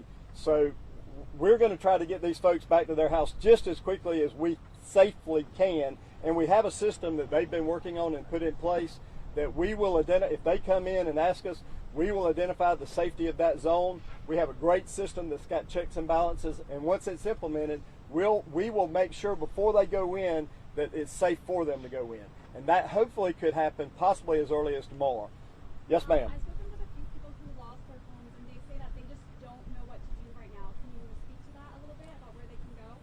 So I can tell you, we've got American Red Cross here. We're working on setting up a couple of different things. Chuck, do you want to answer that? Yeah, so what we're building out with our voluntary organizations acting in a disaster, like the Red Cross, like the Salvation Army, our faith-based community, is trying to move ourselves towards long-term or intermediate and then long-term recovery. To do that, you got to get a few boots on the ground. You've got to get some receiving. We're looking at the potential. There are 2 local sites, and that will be addressed, and I think hopefully the next press release, that are taking donated goods. We're not asking at this point for any donated goods. We have no identified unmet need currently here that is not being addressed by the existing resources, including those from the county, from providers, and from the Red Cross, and from the Salvation Army, who will be here in the morning. Our goal is stand up a functioning recovery unit that can start to intake potential, those that have been impacted, victims, and start to look at how they can help them socially, psychologically, and economically. So that process is underway, and I have a huge team meeting in the morning that directly supports that. So one other thing to answer real quick is tell them what's going on with Red Cross in Glenn County as far as the shelter. Sure. So Red Cross, who I have standing here with us today, is supporting us by extending out. We got to kind of get out of the area here where we get more resources and more access to things. So Glenn County, Brunswick, I want to thank Glenn County for supporting us and the Red Cross in Glenn County. But we'll have a shelter operation that will open at noon tomorrow. That shelter operation information is going to be identified on the next press release. We have a question straight ahead, right? Go ahead. We've seen several people going to assess their damage of their homes, you know, just the homes that are like completely burned up. Would you recommend that people not do that? Yeah, we would say no to that right now based on changing fire conditions. Here's what the county manager is alluding to when he talked about the process. What we hope to start doing tomorrow at some point before noon, hopefully, is we have a system in place that allows someone to call our call center that is a resident of Brantley County. They're going to identify their address. They'll tell us they've been evacuated from that area. They're going to want to know the status. Our call center is going to take that information to our dispatch point. Dispatch will go to a strike team that is law enforcement personnel who are trained to go into the field to the affected area, identify any associated hazards and the existing status of the dwelling that is in play. They will then come back to my fire command. Fire command will need to assess that against the bigger picture of fire behavior and concerns or mop-up areas that we're working on. And once that is done, that final point of decision comes back to my unified command, and at the unified command level, we will make the determination of whether or not it is safe for them to repatriate with their home. Fox? Yeah, thank you. So is it fair to report that this fire has escalated at this point? And do you feel that more resources need to come in? Do you feel that more resources need to come in from Well, I'm going to answer your question, then I'm going to turn it over to Blair. Okay. So again, late yesterday, this fire was seemingly slowing down. This morning, this fire was operating very slowly. In fact, I was with the tractors this morning at 6 o'clock as they were dispersing. Okay, so we were confident at 6 o'clock this morning that they were going to get some breaks around it. Now, he can tell you what's happened since 6 o'clock this morning, Blair. So you are correct. More resources, and that's what just what we've done. We've ordered in, I've said in my notes earlier, we've ordered in a federal complex incident management team. It'll be the red team will be coming in. I've talked with one of their ops guys today. He was asking about critical needs, and my critical needs with him was big dozers, big site prep dozers, some things that are on contract, more engines to be able to go in and mop up effectively. We get a line in, but if you ain't got no way, we got to cool it off, right? We got to build a bigger road, we got to cool it off. And so I've explained to those critical needs. They're already placing those needs before they ever get here. And so when we turn the fire over to them, there's going to be more boots on the ground. And again, I just want to clarify language from a reporting standpoint. Is it fair to say that we are now in an escalated environment out there in this fire? As of this point right now, yes, it's escalated. And what about debris from Hurricane Helene? We know that it had something to do with the fact that the fire, took up. How widespread was the damage, and was it impossible to get it all out? So your question was, what about any debris that we had from Helene? Well, quite honestly, so you all will know, our county was very fortunate in Helene. In fact, we had minimal debris in Helene. We lost very few pine trees. None of our major forests had any major damages. Most of the debris field began about 4 miles west of Brantley County and Ware County. So we had no major issues with debris from Helene in this fire situation. You mentioned the dynamic situation that we're in. Specifically, I want to talk about wind, though. Trying to account and prepare for, the wind that's to come. I'm sure difficult, not impossible task, but what do you guys have in place to at least try and prepare for how that wind changes? You want to explain that? What y'all are doing? So we're constantly looking at the weather, and we're looking at the forecast. Today's prediction, it's a prediction, right? So today was predicted the winds to come out of the southwest. They come out of, they started shifting around a little bit to the southeast or the south. But then one thing that's in this county, When you get a lower wind speed, then you start getting sea breeze. And when sea breeze comes in, it flips your wind around to the east side. So it's a constant battle here of where you placing resources. And so it's all based on a prediction, and we're constantly looking at 5 to 10 days out and planning at least 24, 48 hours ahead based on the predictions of the wind. How much did that 5 to 10 day plan change in the last hour? Well, we knew the wind was going to change when the cool front come through. Over the weekend, we had a cold front come through with no rain, and the wind was more out of the north, and we knew that. And then all of a sudden, we knew that the wind was going to switch. But you gotta, you know, in a firefighting world, you gotta fight fire where it's going at the moment, and where structures and life and property is. And when the wind switches, sometimes you got to go to the other side of the fire. And so it's been a constant battle with winds and the cool front coming in, low humidities, high transport wind speed. There's a lot of dynamics that have been lining up perfect for a major wildfire. I've heard that at least one tractor had been lost. Is that accurate, or is that inaccurate? That is correct. The operator's okay. The tractor, some hot debris fell in the tractor. We think ain't 100% sure, but some debris fell on the tractor, causing that tractor to catch fire. But luckily, the operator was at the dirt road when that happened. One final question. Either to the sheriff or the county manager. I'm sure have spoken to some of your citizens that have lost homes or are going through a lot. What are you telling them? What are you hearing from them? I've not had the opportunity to speak to anyone that's lost a home yet. I've been at the command center about 99% of the time. I have talked to some residents, and you know, they're concerned, they're scared, and I get it. They want to check, they want to get back and check on their stuff, but we've got to keep them safe. And sometimes it's hard to tell them no, but we've got to keep them safe. Our lives are the most important thing, and we're going to be here for them, and we're going to do everything we can to protect them and help them. And I'll respond to that also. So I can tell you right now, we have 2 commissioners here this afternoon. Our commitment, and we've made this as publicly as we can, and we will continue to do so. We are genuinely concerned, and we empathize and sympathize with their loss. But these commissioners are committed to do whatever it takes to help us help them rebuild as soon as this event's over. And so, unfortunately, with FEMA coming in, there are more resources, but we're ready to do whatever we can to help the citizens as soon as the event's where it's safe for us to begin to do so. Thank you all. The remaining information will still be going out through the Brantley County Sheriff's Office Facebook page. Press releases will also be going out there, so please continue to monitor those pages for updates. Thank you.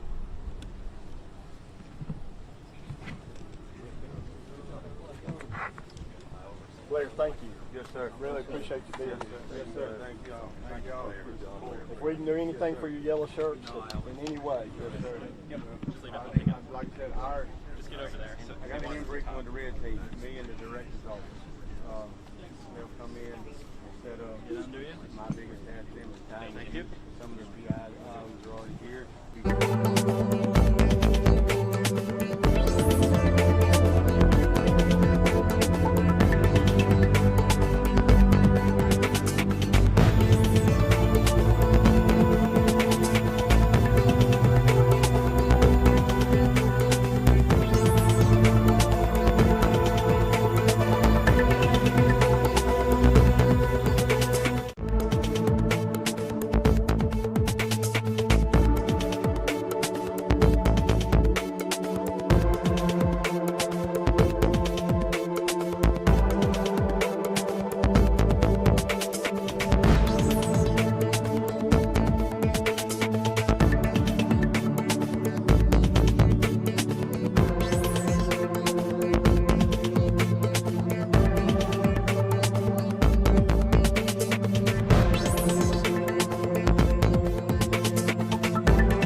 Thank you very much, and I'm told this is a rather historic meeting because these countries have been bordering each other for many, many years, and it doesn't happen much, although they like each other. I found that out today, and I've sort of heard about that. They actually like each other, Lebanon and Israel.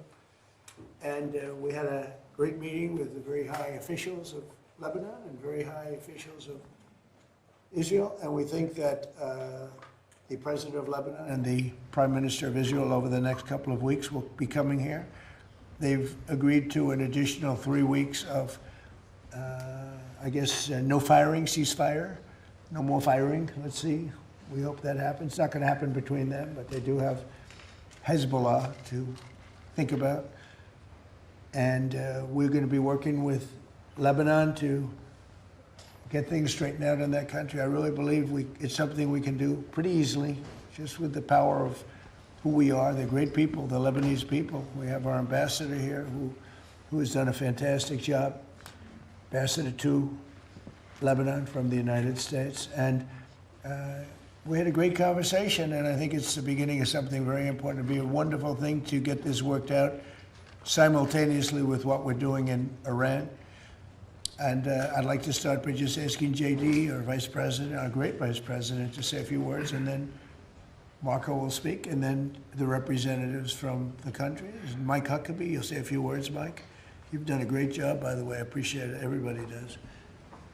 And JD, please. Yes, sir. Well, first of all, congratulations. Congratulations to you and our Secretary of State, but most importantly, congratulations to the people of Israel and Lebanon. I think it's a major historic moment.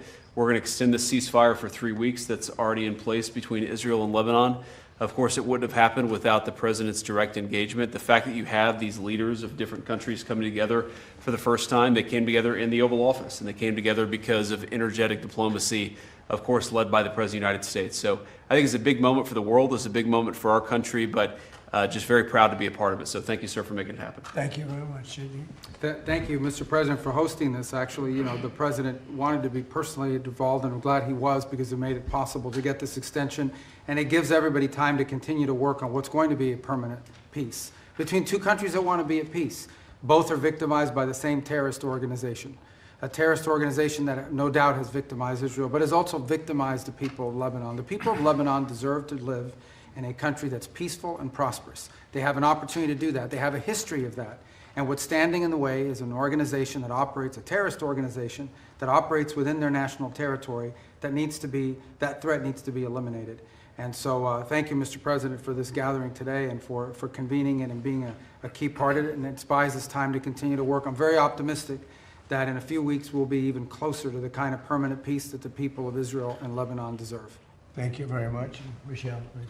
Well, I would like to thank the President, the Vice President, and Secretary to make this historical meeting today that bring countries that they've never been next to each other more than today in a way. This is 60, 70 years in the making, and today is really the historical day. Thank you, Mr. President, Vice President, Secretary, and we are going to keep going, working for a peace that hopefully we'll get it as soon as possible. Thank you. He's a very successful man. And when I asked him if he'd like to be ambassador to Lebanon, I said, could be a dangerous job. He said, well, I'm Lebanese. I was born in Lebanon, and your parents have a whole big history. He said, danger doesn't matter to me, really. It's something I want to do. He's very successful. He didn't need this. And I think it's probably more dangerous than you even thought, but you've done a fantastic job. So. It is an honor for me to serve you, Mr. President, and then I'm going to go till the end. Thank you. Thank you very much.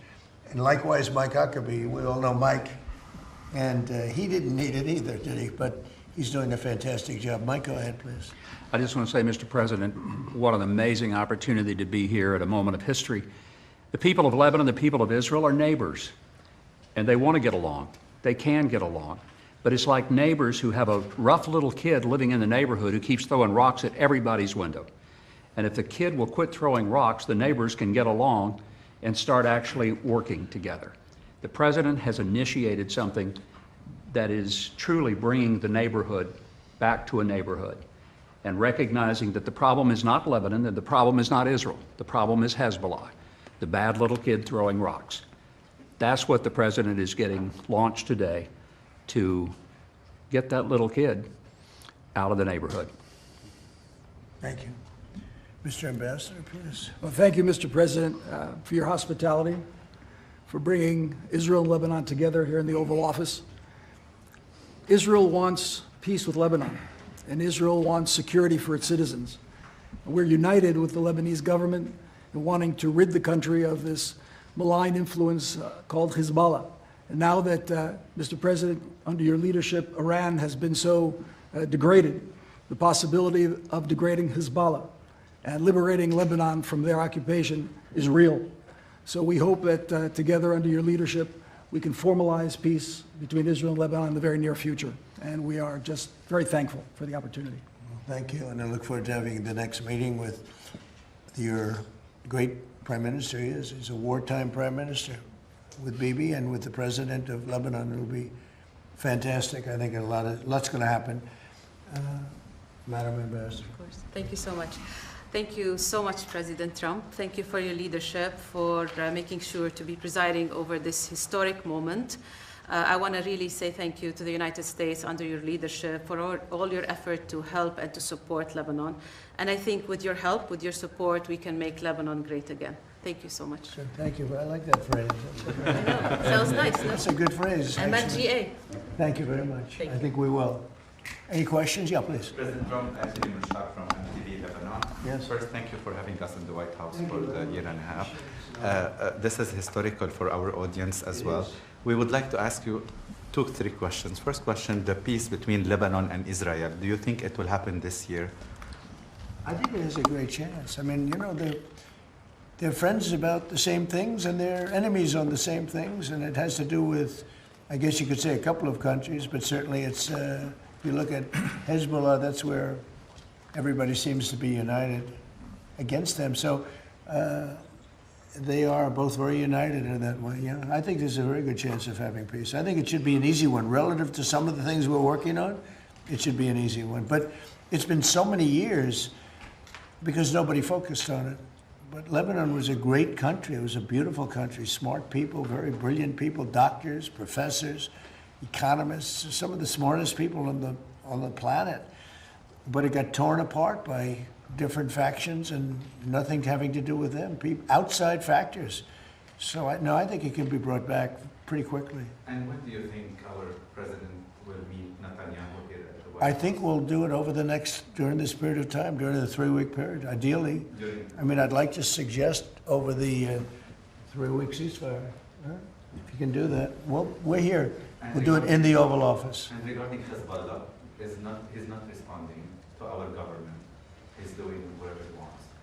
What do you say for Hezbollah? Well, look, Israel has to, I mean, we're just talking about it. Israel is going to have to defend itself if they're shot at, and they will. I would never say that they can't. It would be nice if they wouldn't have to bother with that, but if something happens, they're going to have to defend themselves, as you know. But they're going to do it carefully, and they're going to be surgical as opposed to beyond surgical. And, you know, there's a lot they can do. But Israel is going to have to defend itself. And regarding our Lebanese speaker, Nabil Berri reportedly told Prince Yazid bin Farhan that Lebanon will not move forward with peace unless Saudi Arabia is involved. What is your reaction to that statement, and do you believe Saudi Arabia must play a central role in a potential Lebanon-Israel peace process? Well, Saudi Arabia is great, and they have a great leader. And I think that they'd be very happy with this. I haven't spoken to them, I will. This happened very quickly. But Saudi Arabia is going to be, they're great people, a great place, incredible place. I know it very well. But I know the leader very well, and he'd want to see something like this happen. He's a tremendous guy. Okay? Sir, and make Lebanon great again. This is our slogan on MTV Lebanon. Make America great again. And make About what? Lebanon great again. It's our slogan on MTV Lebanon that all the Lebanese and our audience are putting hope on you, Mr. President. Make Lebanon great Make again. Lebanon great again. It's a good slogan. It worked for here. I think it's maybe the greatest political slogan in the history of the world, make America great again. But, you know, we're great now, so I will never say that we won't use that slogan, MAGA. But we have another one, America is back. Where's that hat? Does anybody have it? No, yeah, that's the old one, and then show them the new one. And We're never changing MAGA. I don't have the courage to change MAGA. Make America great again. But, you know, we're great now. We're the hottest country anywhere in the world. We're the most powerful country in the world by far. And we suffered years of abuse by people that were grossly incompetent, like Biden, like Obama. Obama was incompetent. He was a great divider. And we're a great country again. We're respected all over the world. That's why this happens so fast. I mean, it can happen fast. Thank you. Sir, the funding that Hezbollah gets from Iran, is Iran going to have to cut that off to do a deal with you? Yeah, they'll have to cut that. That's a must for you. Yeah, sure. That's a must, yeah. Mr. President, apparently there was a Special Forces soldier who was involved in the capture of Venezuelan President Maduro, who was arrested by federal authorities today on suspicion of insider trading and betting on Polymarket. Are you concerned that federal employees are betting on these prediction markets and potentially getting rich? Well, I don't know about it, but was he betting that they would get him or they wouldn't get him? It sounds like he was betting on his removal from office, that Maduro would be removed. Well, that's it sounds like interesting. he was involved in the operation. That's like Pete Rose betting on his own team. It's a little like Pete Rose. Pete Rose, they kept him out of the Hall of Fame because he bet on his own team. Now, if he bet against his team, that would be no good, but he bet on his own team. I'll look into it, yeah? There are also bets, though, that are being placed as well on the Iran conflict, too, and there have been some trackings where people suspect that there's insider trading happening on these prediction markets around the war. Are you concerned Well, about you know, the whole world, unfortunately, has become somewhat of a casino.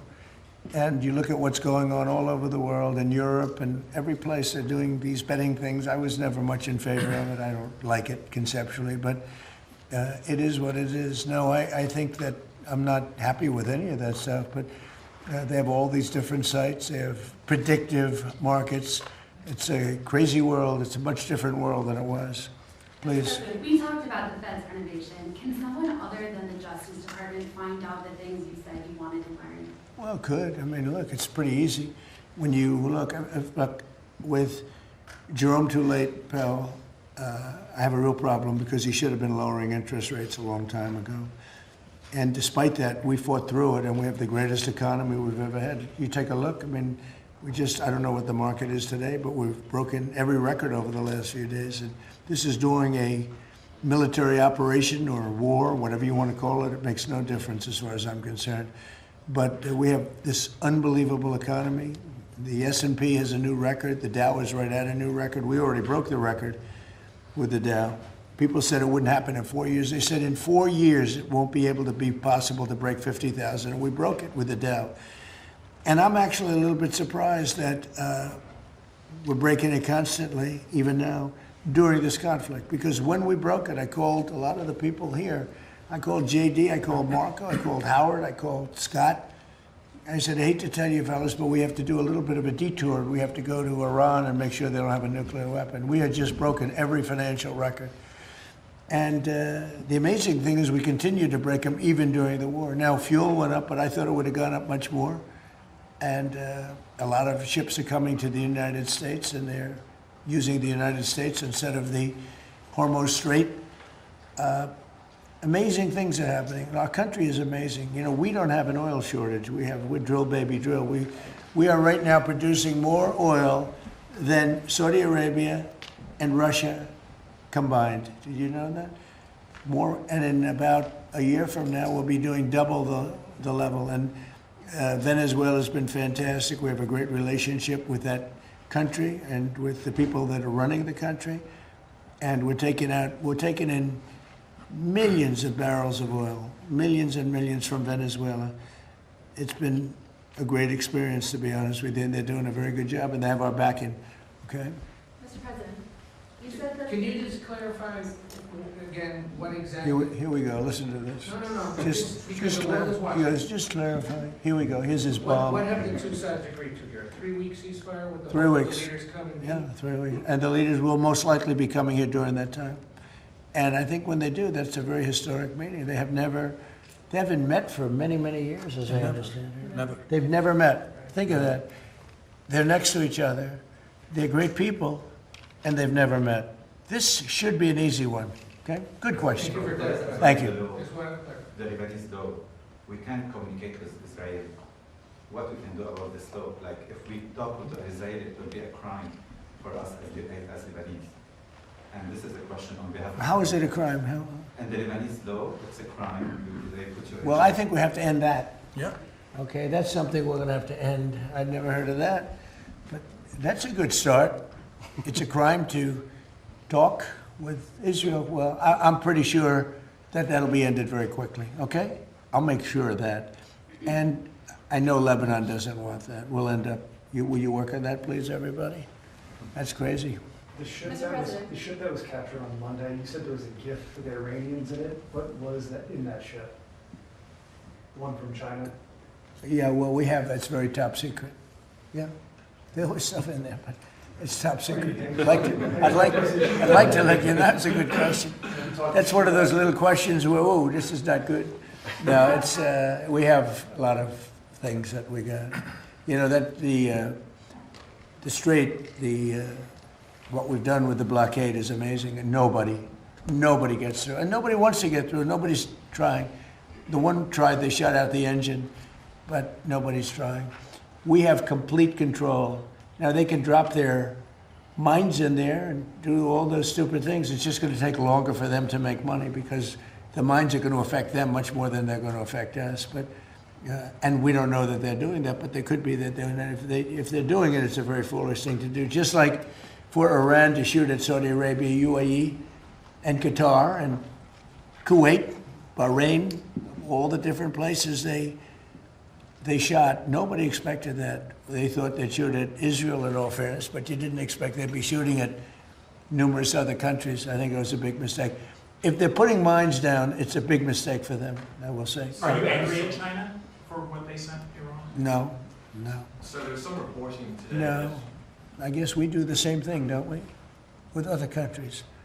You know, it's like one of those things, but nothing that it wasn't earth-shaking. Yeah. There's some reporting today, sir, that you intend to invite Vladimir Putin to the G20 in Miami. Is that the case? No, but if he came, it would be probably very helpful. You know, I've said a long time ago, when they made the G8, the G7, they threw Russia out before my time. That was Obama and a certain prime minister from a place called Canada, Trudeau. And I said, that's a stupid thing to do. And I was right. You know, I'd go to these meetings of the G7, and about 90% of the meeting was talking about Russia and what's going on with Russia. And I said, why'd you throw them out? You know, if they didn't throw them out, they would have been much better off, in my opinion. You know, it should have been the G8. But when they threw out President Putin, he was very offended by that. He was, you know, rightfully, but he was very offended by that. I venture to say you probably wouldn't be having these problems if you didn't throw him out. Okay? So he's not coming to the G20, as far as you're Not that I know of, but... Because there are senior administration officials being quoted in news reports this afternoon that says the Russians are being invited to at least ministerial Well, meetings. you're saying being invited as opposed to coming. I don't know of the invitation, but if he were invited, I don't know. Would you like to Hey, come? I'm of the opinion that you talk to everybody. I'm not one of these guys who say, oh, let's not talk to him. You know, there's a war going on. Let's not talk to him. I like talking to everybody. If you're a smart person, if you have control over your emotions and all the other things you need control of, I'm somebody that believes in talking. I don't know of that. I don't know that he's coming. I doubt he'd come, to be honest with you. I sort of doubt he'd come. But we're working on trying to get that one solved. That would be number 9. I've ended 8 wars.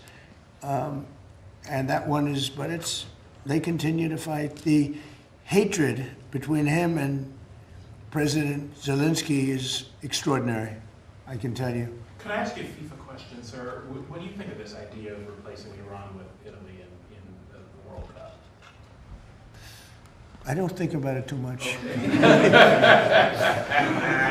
That's an interesting question. Let me give it. You know what? Let me give that a little thought. That's a very, is that what they're doing? They're thinking about replacing it?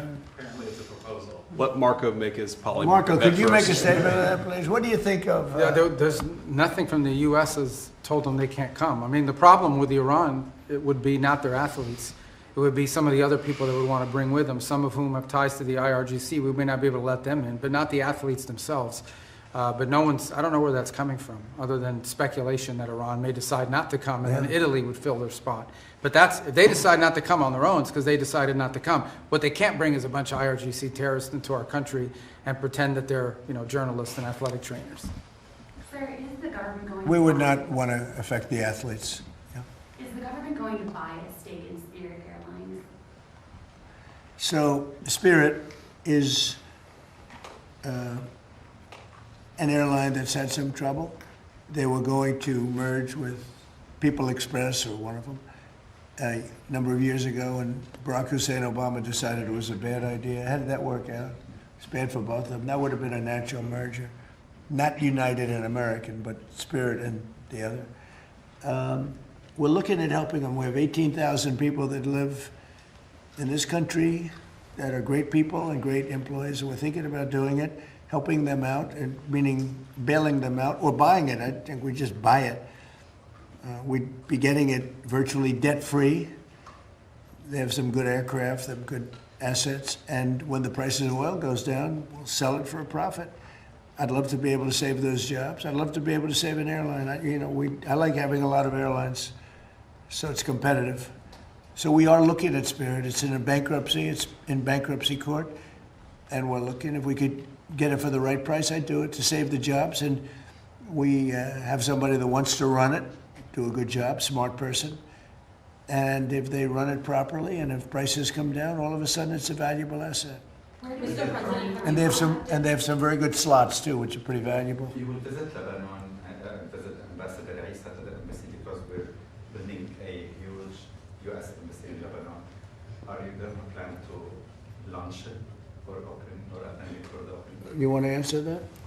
Well, we're working on it. It's not done yet, but once it's done, I will ask the president to come and cut the ribbon.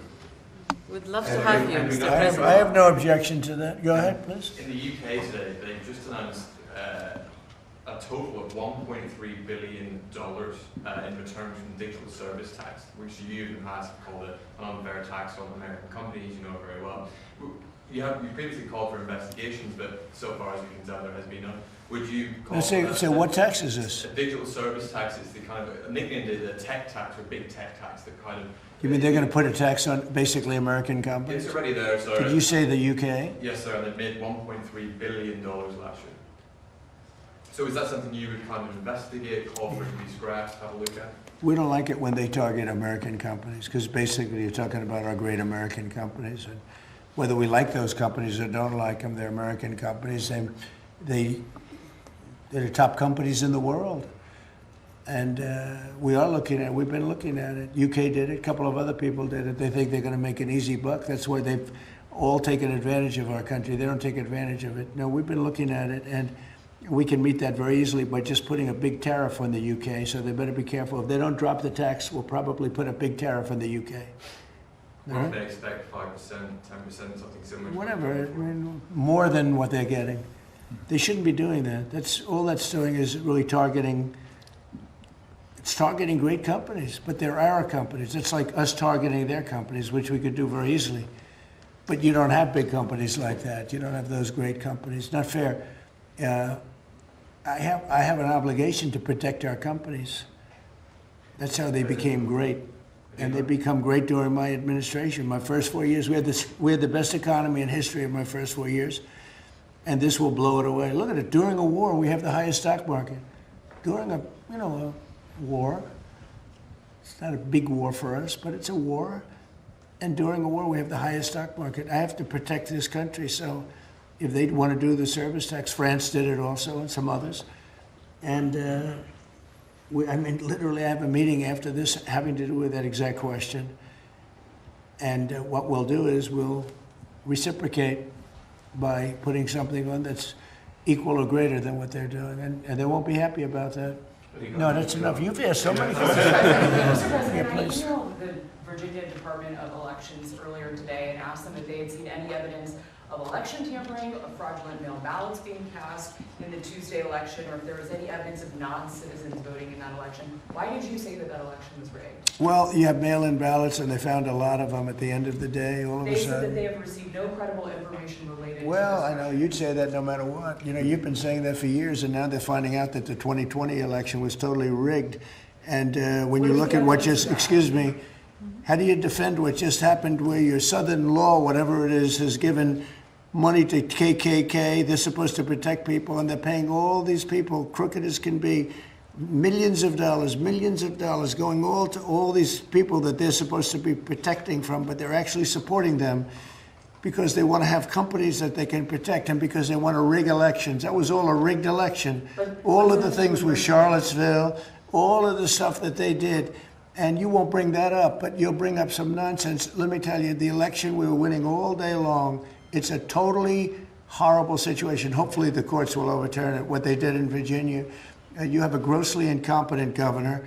You had a very good governor. He did a good job. You know, all those companies that want to move into Virginia now, they want to move out and go to a different location.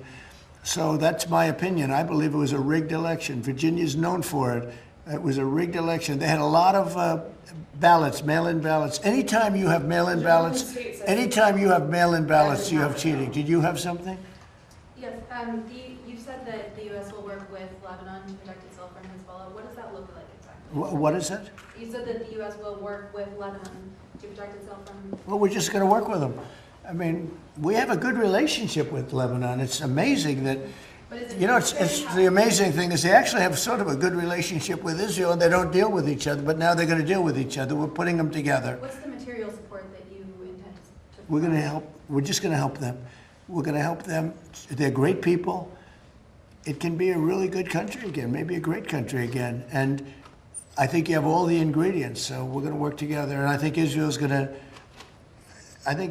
be terrific. But they do have a common problem. It's Hezbollah. Okay, a couple of more. Some House Republicans are saying that they don't want to vote for a bill that just has the Homeland Security funding. Would you support them expanding that to include other tax and defense? Well, I'd love to see one thing.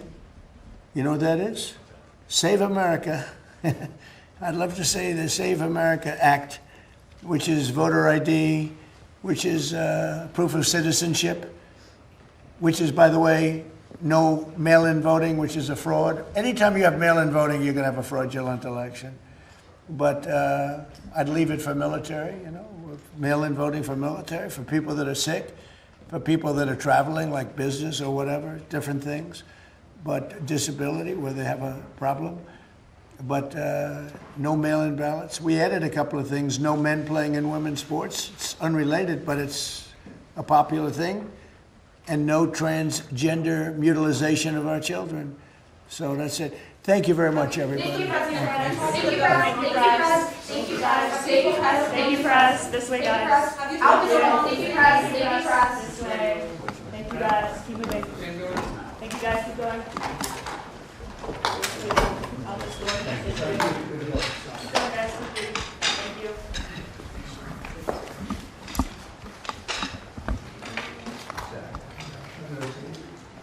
I introduce you to Joey Taylor from Fox.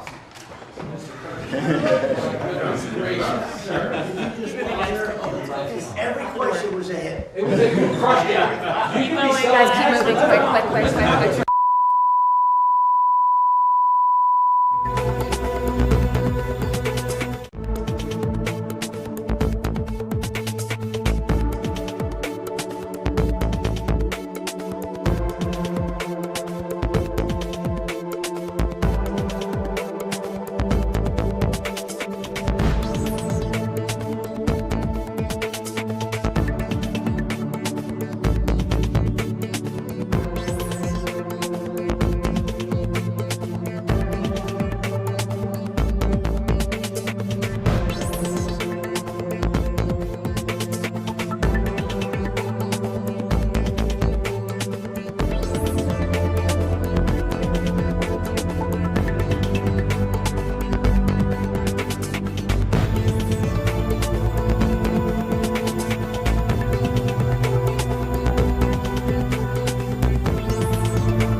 Good. How are you? Good.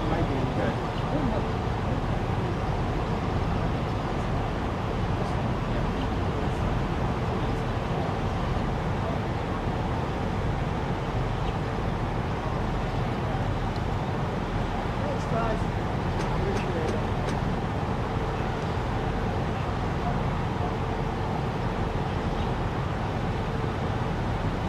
Come on.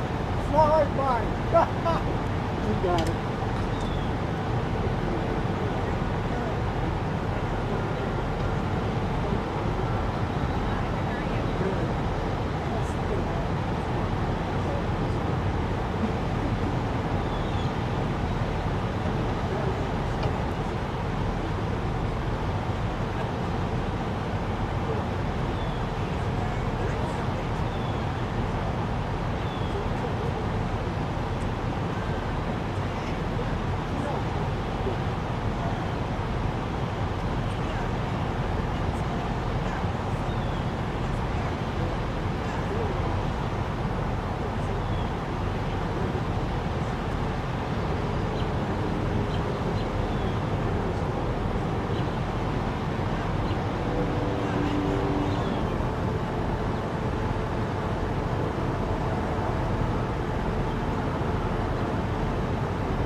Minutes?